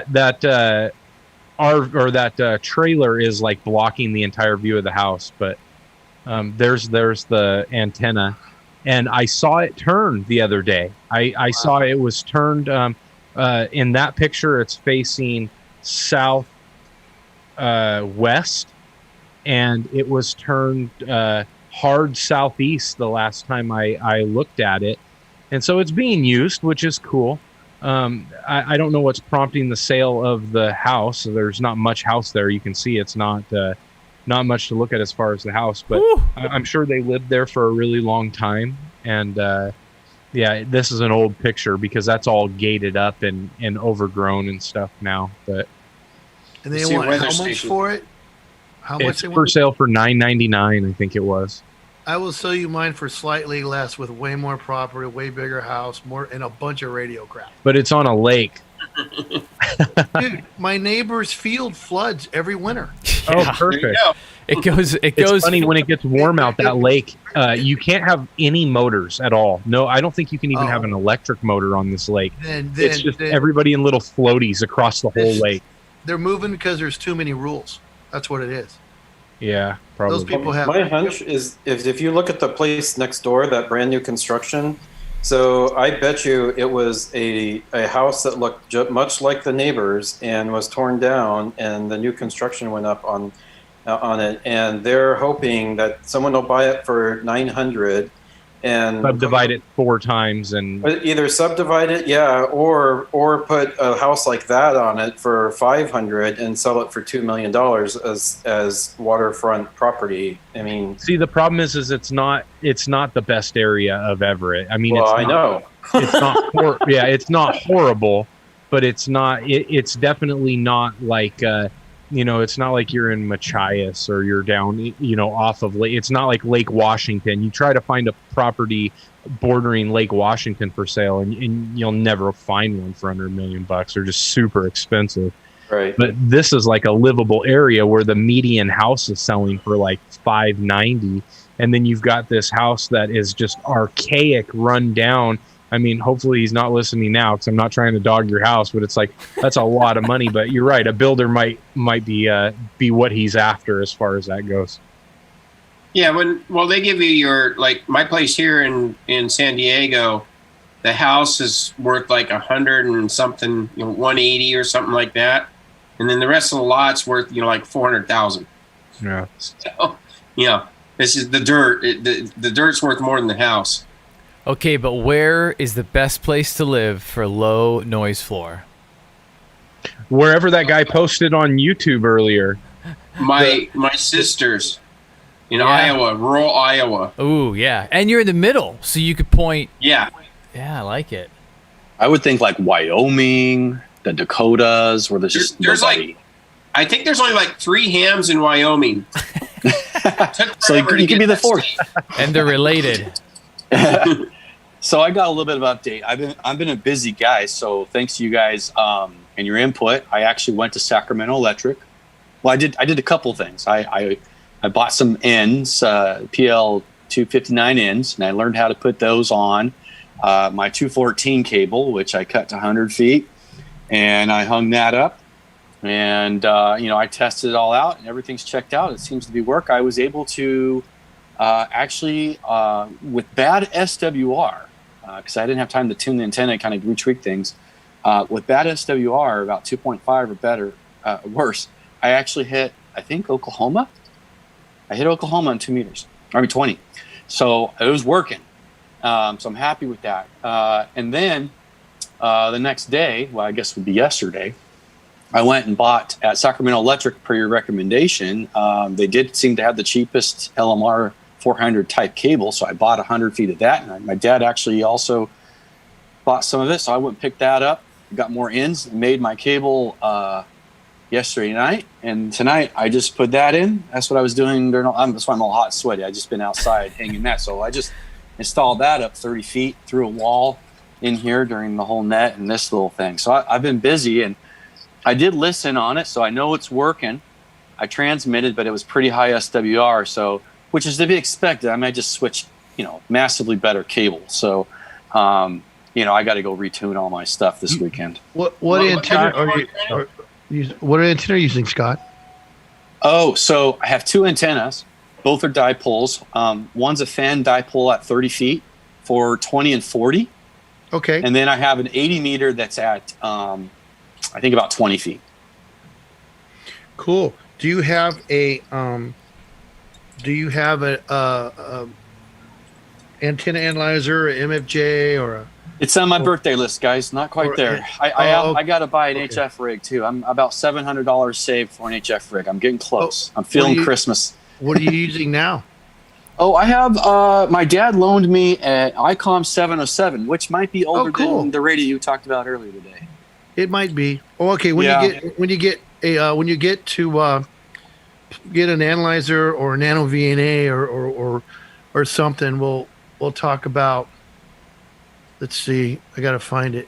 Well, Kevin, not to cut you off, I watched all your videos this Saturday. When I was building my cables, I said, I'm going to go listen to Kevin. I'm sorry. I watched them all, Jason, all the ones where you start off like a news anchor in the front. Well, you see what don't turn red, Jason. I can see you blushing there. Do you remember this little thing here? I remember you talked about it, but that one I glossed over. Okay. This is a super duper fragilistic expialidocious simple 50 ohm load. Uh-huh. And it's soldered to a dumb, $1.50. Yep, I got one of those. Okay. So you get two 100 ohm resistors. I got those. That is, the best you can. Well, what watt rating for those resistors? Because that's got to matter, I'm sure. Well, the answer is yes, but for what application? Yeah. I'm talking about using it as to you would plug this into the top of your analyzer, and if you guys want, I can grab the analyzer and show you. But it's not a dummy load to transmit on, it's not a dummy load to transmit. It's just to analyze. To use with your analyzer, to stick in to the end of your coax, to give you an idea of what your coax is doing to you at a particular frequency and a particular length with a near accurate dummy load. Yeah. And it gives you the opportunity, and when you're making your balance and you're goofing off with stuff, you just have something that's lightweight, handy, and it costs about $1.50, and it's quite accurate. And if you take this thing and you stick it on your and I'll grab mine. It's sitting right there. It makes sense, Kevin, because that's just a basic voltage divider. You're right. If I take two 100 resistors and I split it down the center, I'm going to get a 50 ohm. Okay, that makes sense. So actually, what would be best is not, because it's not a dummy load, right? Because it's just going to be ultra small load going through it. Similar to this, but it should be it would be best if it's high precision resistors. Yeah. Now this guy here is considered a precision. This is made by Telwave. It's considered now it's broke. It was precision. it was precision. This is what I bought for $1 at a swap meet, and it's got an end connector on it, and I swept it on a pretty decent device. This thing is great up to about 600 or 700 megs. Hey, I got a question. But yes, what's a swap meet? Oh, I know. It's something they used to let us. And Ted, you can't speak unless you put your picture back up. Oh man, that's so sad. I know. Ted, you gotta. Ted's super smart, and he could put multiple pictures up, but he's just not. Yeah, it's all good. I think you're pinned right now, so I don't know. I've got a thumbnail at best. There it is.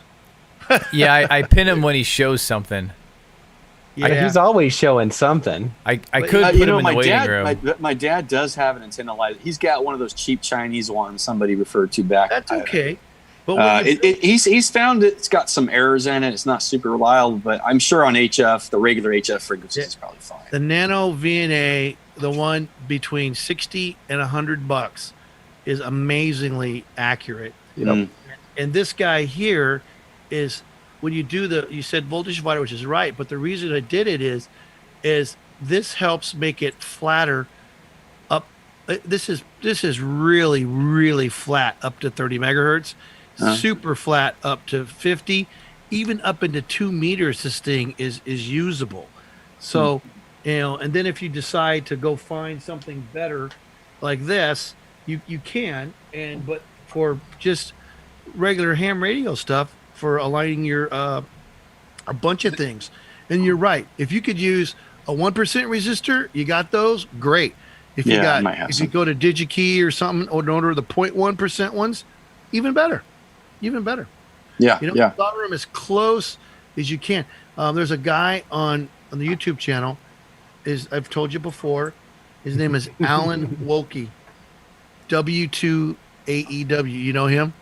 He's cool. Yeah, he's really good. The dude is super cool, and he actually answered a couple emails that I sent him. He's a very nice person. He's real humble and a real good teacher, and of course real good information. So he's a great guy. He's arguably one of the best YouTube teachers for electronics. But anyways, my point being is he showed you how to take and make some your 50 ohm, your short, and your open, your standards. Okay. And he did it with SMA connectors, and he did it with little precision chip resistors. And he's got a really, it's to do what we're doing here. I did it on this big giant connector because that's what we've been doing a lot lately. It's just playing with HF, and it's amazingly, that's the point. Everything we've been talking about is cheap, and we can have fun with. We can have fun with it for little or no money. Yeah. Like until you get to the radio, and then you're like, "Damn, that's where all the money went." Well, even the radios though are relatively affordable now for what you get. True. That's true. The 991A or the 7300. I mean, they are astounding in what you get. They are. And if you buy a used radio, a crappy one like that, which is not so crappy, this has a really good receiver. And but what it doesn't have is some of the super cool bells and whistles on the audio side. But the transmit side, I would challenge people. You guys already know, but when I have my 940 set up with the regular mic and the same processing that most of these other guys are using, and I use my my old school LK 500 amplifier with a pair of 3-500 tubes, running about a kilowatt. That's idling. It's difficult for people to tell the difference. They say, ask me what radio I have, and they're very surprised. The only reason it doesn't sound like a 7300 is because I can only get the transmit audio up to about 2.8 kilohertz. But my receive side on this radio here and on my 940, I built up a pan adapter, and I'll show you guys how I did it some other time.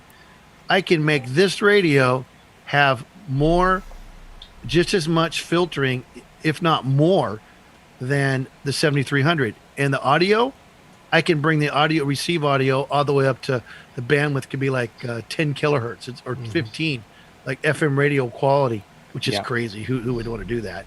Yeah, Plus, it's awesome, and it's cheap. It's cheap. Go ahead, Mark.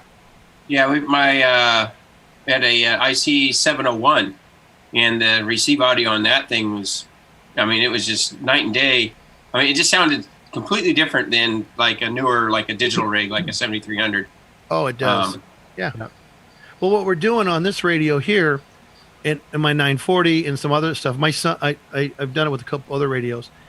I'm tapping off the IF, so however wide the window is on this thing, and this one's about, I'm guessing right now, so it could be 200 kilohertz, could be 400 kilohertz. I don't remember.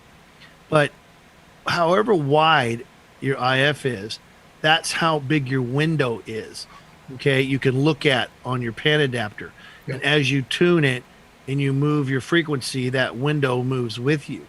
So I can look at the band, a pretty good chunk of the 80 meter band, if not all of it, 40 meters, I can see the blips, and I can use my cursor.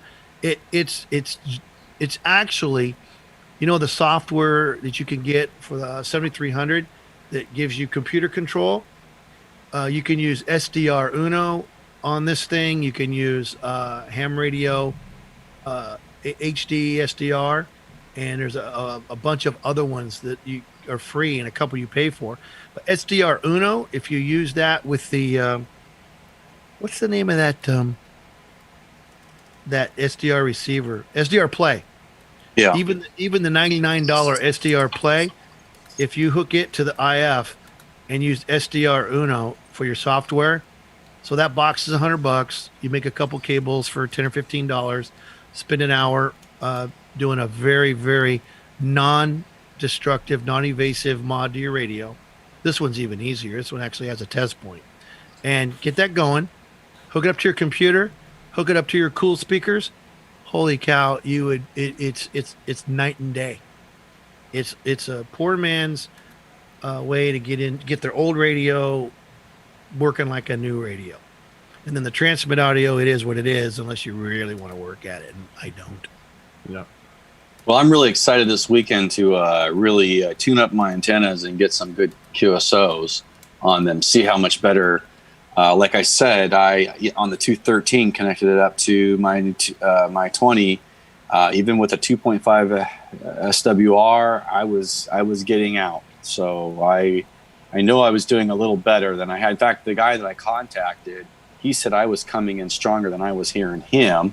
So that's a good sign, because usually it's the other way around when I made contacts before. And I guess I was his first West Coast contact, so he was pretty excited about that. What was your original coax? I don't remember. RG8X at 120 feet. That's too long. It's too long. It was, I made it work. Don't get me wrong. I really fought with that thing. But, about 2 months ago, after, listening to Kevin and others and going to field day with you guys and others, I came to the conclusion, because look, guys, if you look at the starter kits, for example, there's bad info out there, right? Because if you look at the starter kits at hamradio.com or outlet, and or is it DX, whoever's got the starter kits, they're giving you 100 feet of RG8X, probably to keep the cost down, right? But and then I read on some forums like, oh yeah, RG8X works fine.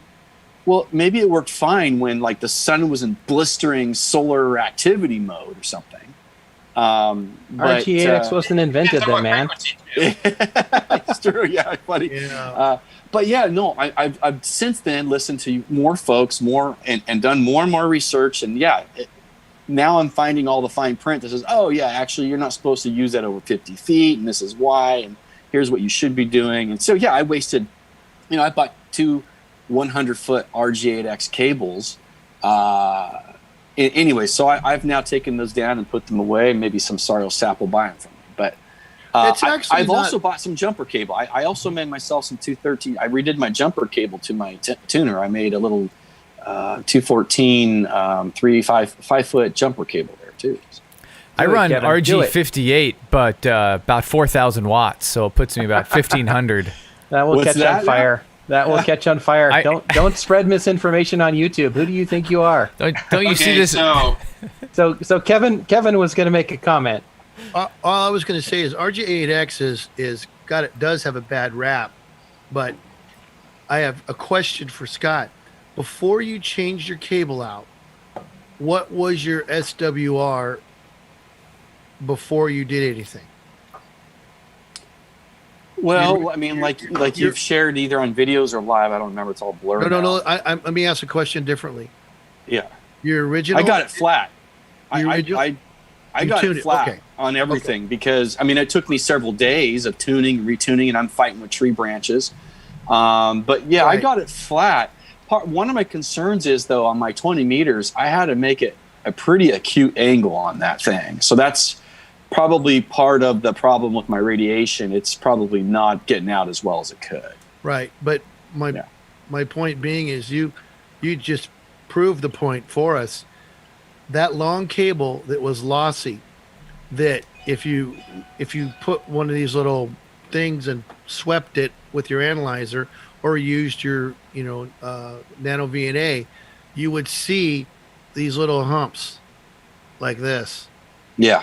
I saw the graphic. The graphic. Well, you were on a bad part of one of those humps, and you tuned your antenna. You got the SWR down, and you're living proof that just because your SWR is good doesn't mean you're getting out. And then you put a really good cable that put the energy you had onto an antenna system that had a little wonky SWR, and it actually worked better.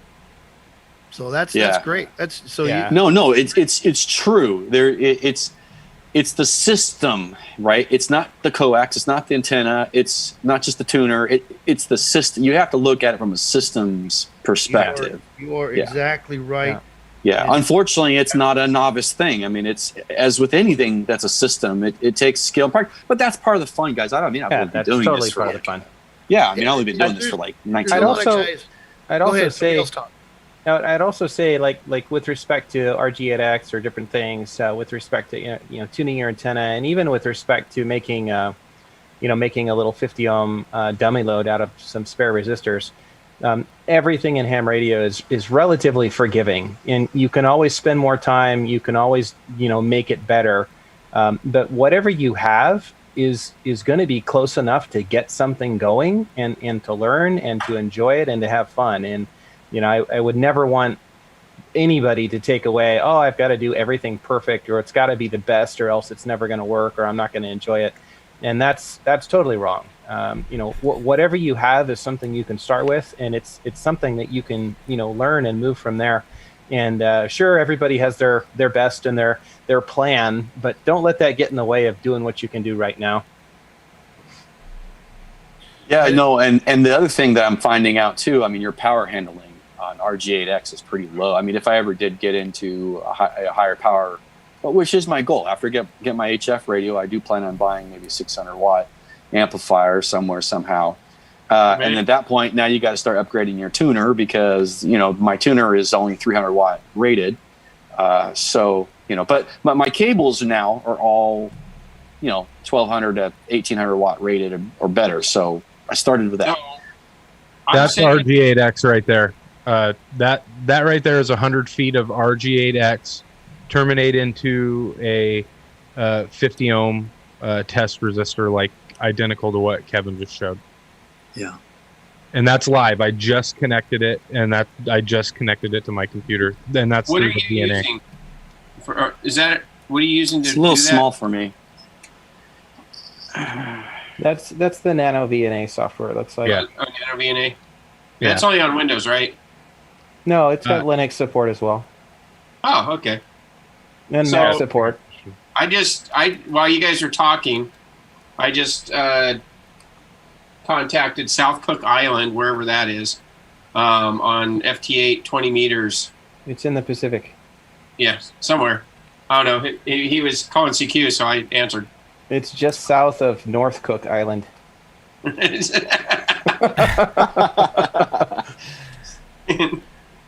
guys are smart. But, yeah, I'm sitting here. My setup here is a. For the longest time, I was trying like dipoles and stuff, and I ended up. What's his name? Callum, DX Commander. Yeah.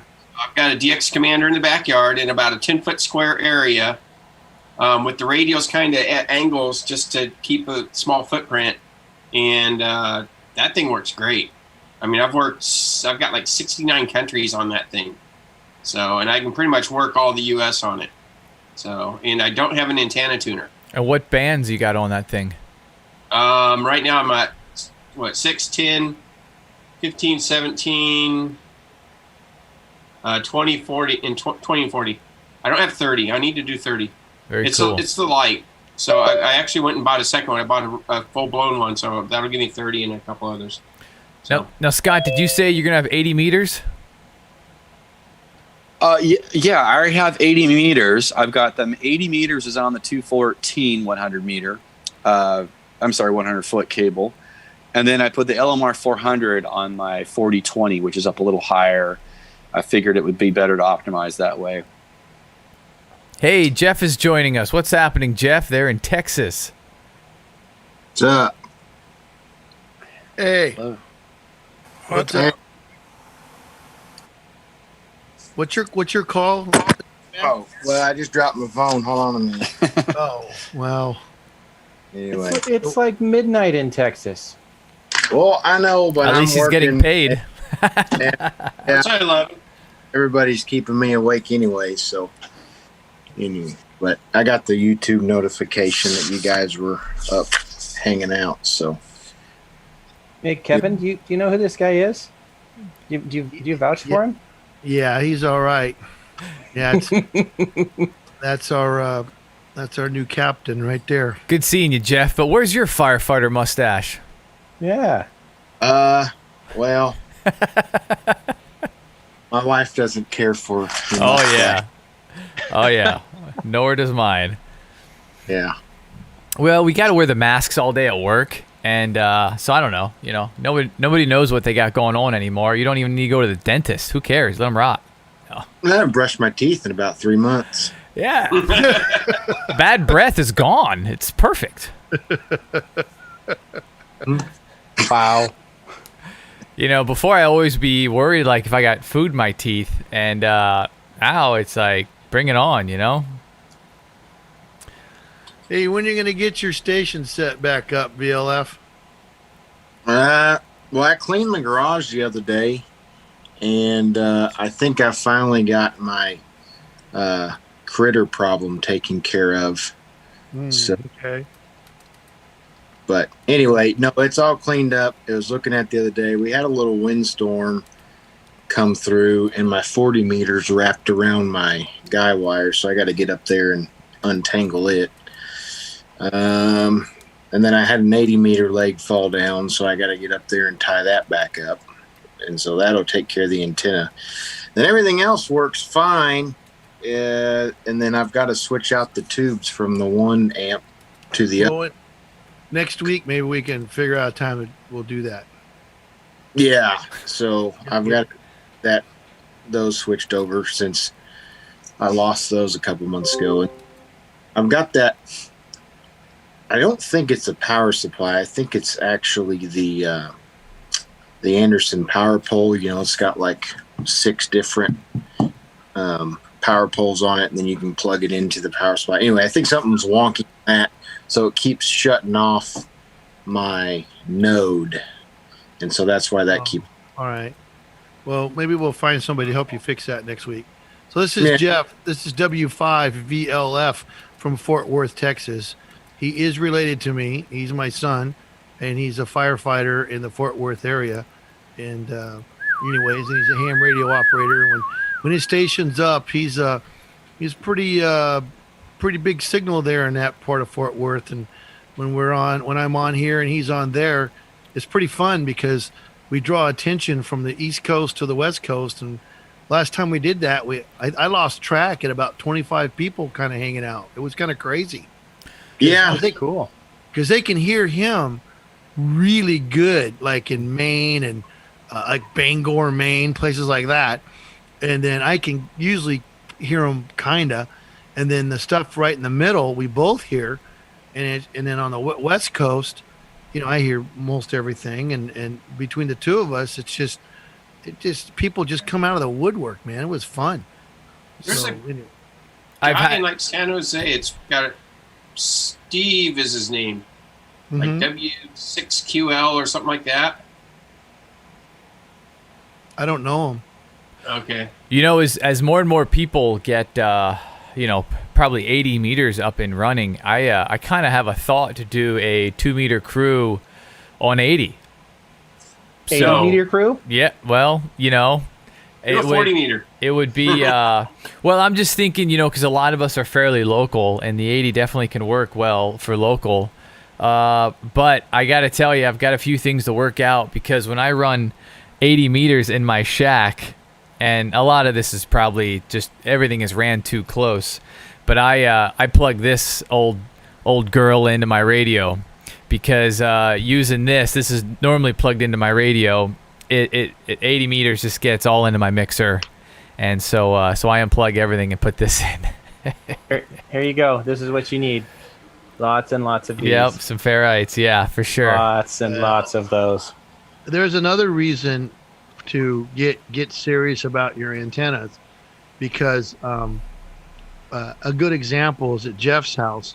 We put up resonant 80 meter antenna, 40 and 20.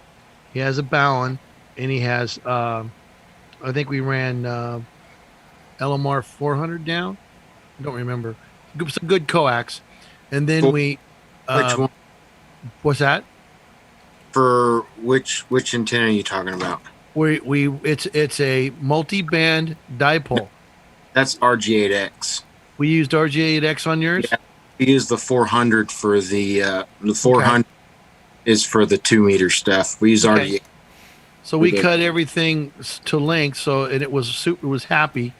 And he runs he has a Meritron AL 811A, yeah. 811A gets him, it's about the same power as this guy here. And a Kenwood 440. Kenwood 440, and he has a Mackie mixer, an AKG Audio Technica or AKG microphone. You got a compressor too, right? Yeah, I got a compressor. You can look at it's on my QRZ page. I think I've got a picture of it there for anybody. Yeah, so he has all that stuff, and he doesn't have any RF in his shack. And the part of the reason is the antenna system is super happy when it's working. There's no, everything's resonant. It's like it's as much of an RF pipeline we could make with what we had from the back of the radio up to the unit, and everything's resonant. So if you got something that's out of whack somewhere, and you're using your tuner, or you got a weird length of cable, but your SWR is still good, there's a lot of reasons you can get RF accidentally back into your shack. So we monkeyed with it. I mean, I can't remember. Are all the bands clean? Because we talk on 40 and 80 and 20. 20 and 20 and 40 don't bother me. Does 80? We've talked on 80 a bunch of times and it was fine. Yeah, 80 or 40. Yeah, they're all pretty clean for us. I will say this: every time that I've tried to, do 80 with anybody else in California, other than you, I've always had a hard time, and I think that just kind of goes back to their setup and all that kind of stuff. Because I mean, you're running, a fairly tall system and pushing a lot of power most of the time. Most guys that are just running barefoot and stuff, I can't really ever hear them very good. So you've got to have at least a little bit of fire in the wire for me to hear you on 80. But 40 is usually pretty good, and 20 is usually fine as well. That's why I picked up that Heath kit. Yeah, 80, all the old guys will tell you. I guess we are becoming old guys. Hey, now. They'll tell you. Sorry, I resemble that remark, but Ted doesn't. You put a little fire in the wire because 80, when you get 100 watts and the band's really good and everybody's happy on the West Coast, and you're hearing that cool signal from the East Coast, and he just can't hear you, and you flip the switch and give it about 500 or 600 watts, and all of a sudden he can hear you. I mean, there you go. It's just the way it is. See, I'm afraid to push too much power out of mine now with the chickens. You think if I push enough, I can have fried chicken in the backyard? Yeah, maybe. Now you're talking. If it blows their feathers off, you're getting close. Jeff, what's your call again? W5 VLF. Very low frequency. Oh yeah, nice little shack. Yeah, So we'll get that AllStar. speaking of old radios, I don't know if you guys saw on my Discord about my radio not getting power out. Do you guys see any of that? What radio do you have? The FT-101, the old one. Yeah, That's the classic It was ham probably radio. paired with that. It probably was paired with that amp that you have in front of you. Is it an E or a double E? Plain Mark II. Plain Mark II. It has no power at all. Well, it's on 10. It's got maybe 10 watts out, maybe 30. But on 80 and 40, it'll get out probably about 100, maybe 120. But from 20 down, it's like barely getting anything out. But then I kind of thought it was like the mic. The mic wasn't doing anything, so I was like, okay, I'll try a key on it, and it swung it. But now I need to get a new mic because I don't think the audio is going out on it. We can check it. We can put on a meter. A lot of times those FT-101s, that one, does it have 11 meters on it? There's a high possibility it had a rough life. Yeah, it's pretty it's pretty rough looking. Someone's asking if it has dual finals. Maybe one is bad. Yeah, or both. One's bad and one's flat. And with the age of it, I've seen, like I said, the electrolytics. I've seen a lot of them get high ESR. I've repaired a ton of stuff where, like, the transistor goes, but it's the caps around the transistor just dried up over time. That was really common with like monitors and TVs and stuff. Yep. At least nothing really looks visually cracked or anything like that. So I'm like, okay, at least it looks good. But where are you located? I'm up here in Fairfield. Oh, okay. Yeah. But Have you guys? I've looked at trying to get it aligned as well, see if I can do that or not, or wouldn't recommend it unless it was somebody who's more professional with it.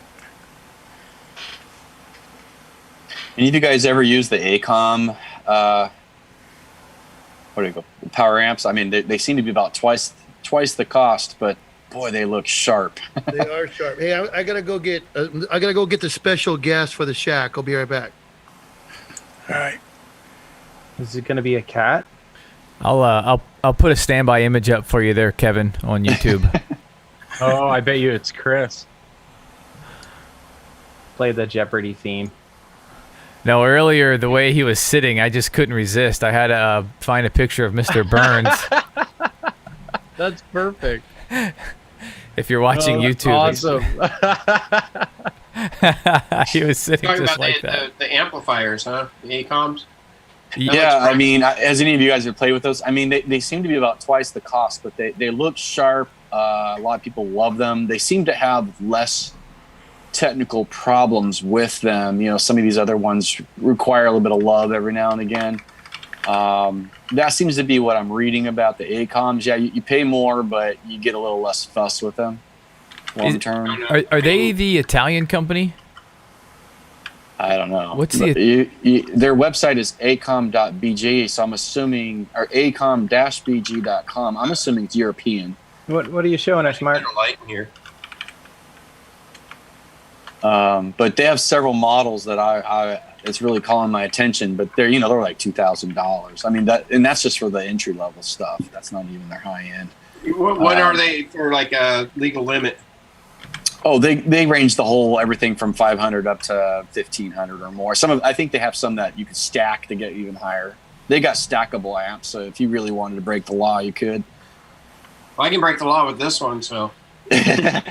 Well, they sell like a rack, and I think their top two end models, I think the AKOM 2100 and the 2000A, that you could put like 3 of those 2000As in a rack and loop them together or something. I don't know.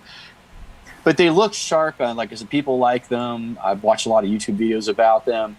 I'm trying to decide. Okay, so I'm gonna get my HF radio probably around Christmas time. I think that's when the money's gonna line up.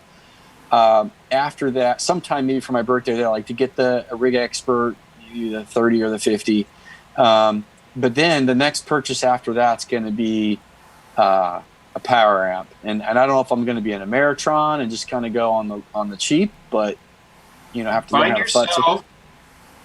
And this is my opinion, and go watch Mr. BBI, but find yourself an SB 220 or a 221. That's a Heath kit.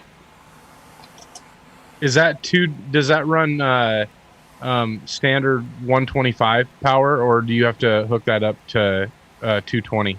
It'll do both. It's selectable. It'll do either? Okay. Yeah. Mine's set up for 120. It recommends a dedicated circuit for it, but we'll see. I haven't plugged it in yet, so. But yeah, they're 3-500Z tubes. There are a pair of them. And they will, with the 100 watts drive, they're putting out 1,200 to 1,500 watts of power. So is that they'll do like 2,000. What? On a 110 circuit, 20 amp, yeah, like 15 amp, 1,200. Yeah. What on a was 15 the amp price circuit point on those AKOMs? What's the price point on those? The ones that you showed, Jason. All right, we're here. We're my guest is here. We're just going to take over now. Here he is. The missing link. You should never unlock the back gate because you never know who's going to show up. Hey, are you supposed to be driving right now, Chris? Well, I make my last stop before I hit the open road. I heard you guys were checking out your amp here, Nick. Yeah, he was diagnosing it, and he just started ripping parts off of it and said that it should be pretty easy to put back together. How hard could it be, right? Dude, you guys have to see this secret layer. The video does no justice to the VLF secret layer.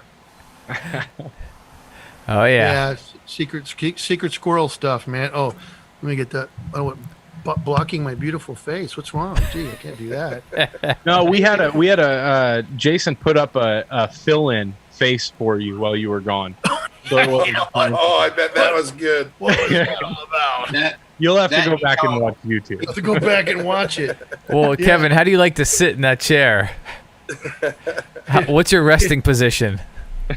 What's up with that stash? I thought that was gone for this week. We're still in the 70s. Oh yeah, we're going hard with it. You know.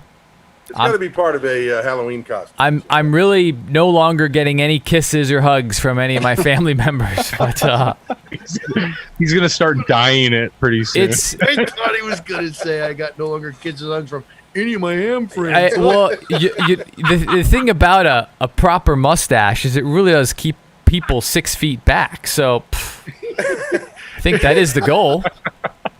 I think you were successful. Your stash is really interesting, but I think what's really important here is how's Chris's audio? Can you hear him okay? They told me it would be epic. Totally epic. Either closer or give him some more. You need closer? Oh, you need more? Okay, I haven't really adjusted. Yeah, and put a little bass on him. Oh, there you go. There you go. There he is. There's the radio voice. That's the Clayton Chris we know. That's right. That's a 10-meter mustache that he's got there. Is that a little better? Yeah, that's good. All right. I want to make sure we aim to please here. Okay. So did I miss an epic anti-net tonight? I'm sure I did. Totally epic. epic. Good. They're all epic, but it was pretty good. Yeah, it was an open forum. Jason had this idea to promote the 2-meter crew to an 80-meter crew, though. The idea would be we could possibly do it after we leave the repeater. You know, we could almost do a Zoom with people that are on 80, and then we could kind of like point the camera at our radios and see how we're coming in. And I don't know, just thinking out loud. That'd be fun. 3840 is what you were thinking? Wouldn't it be novel to actually do some 2-meter work now and again? Oh, like simplex. Yeah, like we used to in the old days. I don't know about you, but I do 2-meter simplex all the time. Yeah, but you only got 3 guys in your whole state to talk to, right? So I know, right? No, it's funny. There's a lot of simplex activity out here. I bet you, I bet you that all the simplex frequencies are more active than the repeaters around here. It's just insane. Do they still have the it's called the Evergreen Intertie? It was like a linked repeater system back in the early 90s. They do. I've heard of that. I haven't really messed around with it. They also have another one, and I don't remember the name of it, but it's intertied with like Eastern Washington and parts of Oregon, and it's almost like like the Carla system is down there, sort of. It's very similar to that, or the wind system too. Yeah. Now, Nick. Now, Nick, are you you're going to be moving eventually, right? Yeah, hopefully. Yeah, I'm renting right now, and we're just kind of we've been looking at houses, just kind of getting a feel for the market a little bit. But within a year, I'd like to be in my own house. And then you put up a tower. Nothing under 2,000 feet altitude. Would be 200-foot tower, is right. What we're and then you get a repeater with some AllStar, and who knows who you could connect and retransmit out there. Right. What are you showing us there, Mark? Show and tell. You got This is a. I don't know if you can see that or not, but that is it's a Pi 4 with it's the SA818 board. It's a hat. And this is an AllStar link. Or AllStar node. Are you AllStar ready? Yeah, that's how I checked into the net earlier tonight through this thing. He's AllStar enabled. Okay. The weird thing about AllStar is I knew Jim Dixon outside of ham radio. So I knew nothing about AllStar until what was it? I was trying to link up. My friend was talking about linking up some repeaters. I'm like, well, let me see what's available. And I found AllStar, and I started looking at it. And Todd Lesser, who's a friend of mine, is on the board for AllStar. And I'm like, oh my God. So I had to check it out, and I ended up building a node. But I used an old Linko I had, and that thing really ran hot when you hooked it up to like winds or something. So I started looking around for like a lower power setup, and I ran across, it's called the Brian or the Shari. And then the guy, I was telling the guy, showing some pictures of the original node I built, if I can get it down, was this guy. That's a Bofang 888S with a daughter board. You just plug it into a Pi, and then he asked me if I wanted to check this kit out. That it's supposed to hit the market. It's supposed to be available for general consumption next month, but this thing works great. So Called the SA818. the SA818 is that little square, the little RF module on there. Nice RF makes it, and then ClearNode uses it, and then this is kind of like a ClearNode. But if you Google Shari, SHARI, AllStar, and they come as kits. I had to build this thing, so I built the hat through the bought a Pi 4 that came with the hat and the case, because this is a metal case, because they were having RF troubles with what is it? The guy up there in Tacoma that makes the cases, C4 Labs. So they were having trouble with his case because there's that's just plastic. There's no RF shielding. So this kind of shields this kind of shields the board in a metal housing, so that you don't get the RF problems. You don't get RF on your audio when you're talking. The power output of that. It's like 50 milliwatts, or I think it'll go up to like 1 watt. So I haven't really. I mean, whatever the SA818 will do, I think the SA818 chip will do 1 watt, but I don't. No need to. I'm just using it around the house. Right. How was your experience with that 888 that you made? Did you have any kinds of problems with it? No, it was pretty simple. That's what you do. So program the radio before you disassemble it. Well, I have one. That's the setup that I used to get into the repeater in California, because I'm in Washington. I was just curious because I run into some interesting problems occasionally where it'll randomly key, and it seems to grab something from somewhere and it'll key it up through my node, which is is it a Brian? Is it a what? Is it this thing here? No, it's just a Baofeng 888 S that I bought on Amazon and pulled apart, and then it's I built a node out of just a Raspberry Pi, so it's just a node radio and a Pi. Oh, like the guy in okay, yeah. So this is I haven't really had any problems with it. The only thing I did run into was I put it all together, and I'm like, oh, I got to program the radio still. Yeah. So I had to pull it apart and power it up and program it. Yeah. So, but yeah, I got that and I got this, and I've been using the whole. This requires a Pi 4. So and the SA818 you program through it's like 9600 baud. You use it's like the old modems where you do like the AT commands, so you can program it that way. You can just use a terminal to set the programming in it. That sounds real nice. Yeah, he says he's going to have about. What's that? That sounds real nice. A modem. I know all about those things. Yeah. Oh yeah, the old school modems. I grew up with them. Yeah. So, but yeah, these things are. This thing, I love it. So I usually have it hooked up to Winds, but then tonight I disconnect from the Wind system and hook up to you guys. So it seems like the audio's really good on it, and because Wind system, you can go in and. There's a couple streaming services that Winds goes over, so just to check the audio and everything, I would just test it out over that, and sounds real good. There's also a Parrot. There's a Parrot node that you can connect to if you ever want to transmit your own audio and listen back to it. I don't remember what the node number is, but I have it somewhere if you want it. You can put it. You can just put this in Parrot mode to do that too. So AllStar has an EchoLink.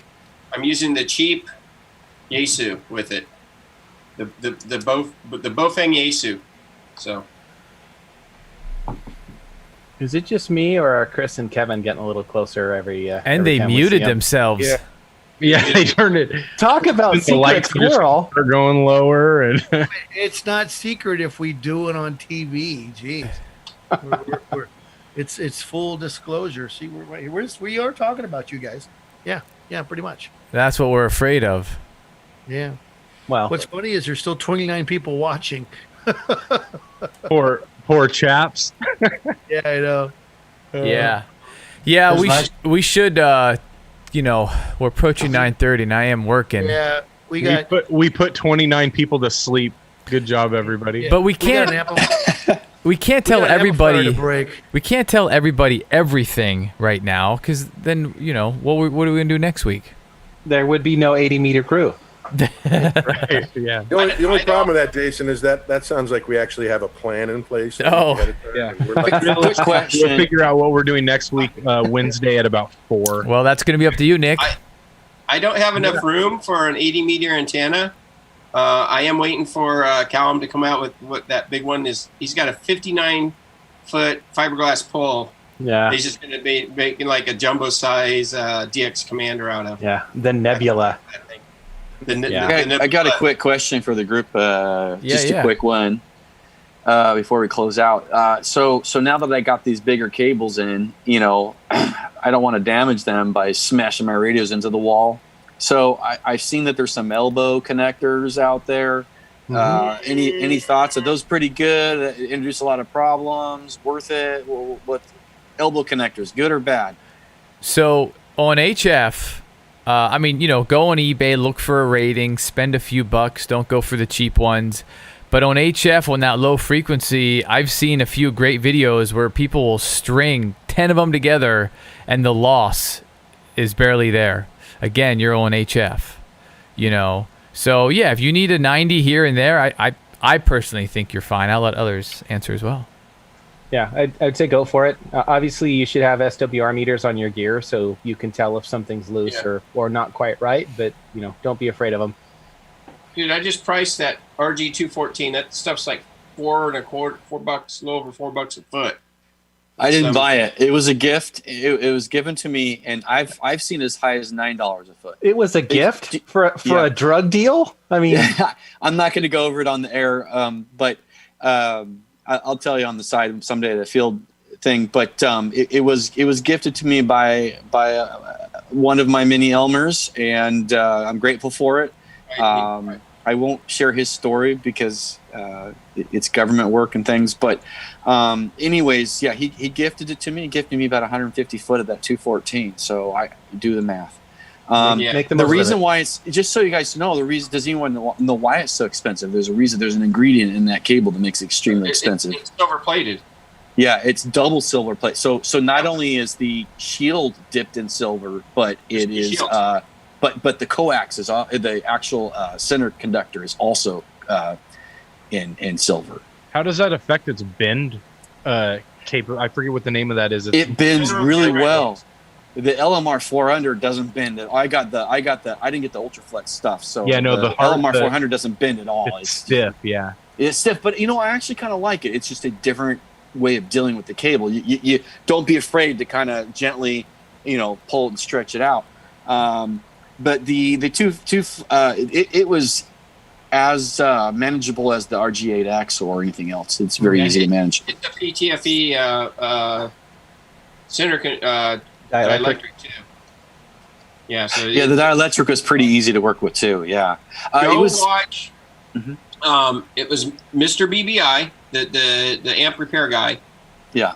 He does a video on doing connectors on there, and normally I've always folded it back, but he just cuts it short and just takes the torch, heats it up, and just solders it into the reducer and done. And he's been using the RG400 for the amps, for the internal cables and the amps.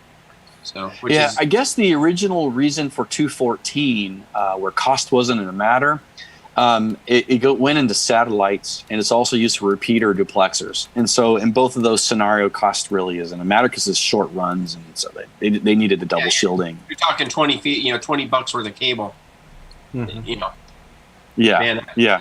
Whereas I don't even want to know how much. I don't even want to know what mine originally cost. I mean, You could sell that cable on eBay and buy 6 radios. Yeah, there you go. Just run your RG8X. I probably could. Yeah, I don't know where it originally came from, but it appears to have been scrap, but lightly used scrap. But maybe I'm wrong. I don't know. It was on a spool, he said. So probably a tail off of a reel or something, or they finished a project and it was just like.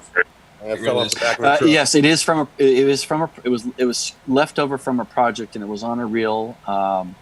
That's what I know.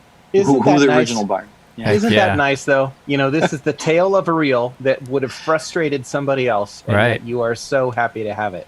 Oh yeah, I mean, You know what the reality of it is, guys? I got to go after. We'll go with after this, but it'd make you sick to know what our government agencies consider garbage. Mm-hmm. Yeah.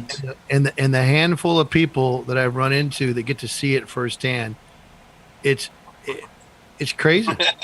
Yeah. I had 20 years in the Navy. I watched all of it.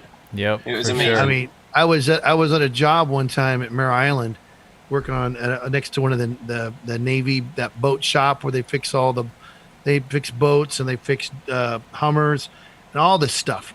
There's a shop at it. It's over right down the street from the simulator thing, and they got all the Hummers and stuff, and they're just fixing junk, and it's a nice building.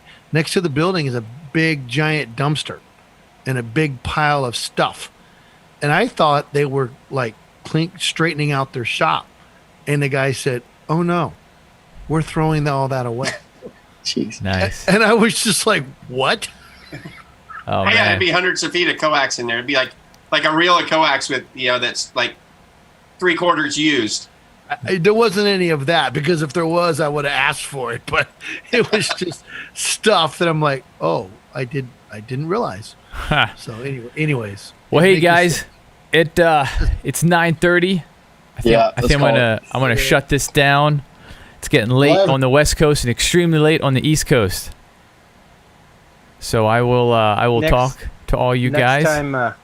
Next time Jeff can show off that thing he was going to show us. I'm looking forward to seeing whatever that was next time there, Jeff. Ooh. This piss everybody off because it says Motorola on it. Yeah. Uh-oh. Do you got any ham radio channels on there?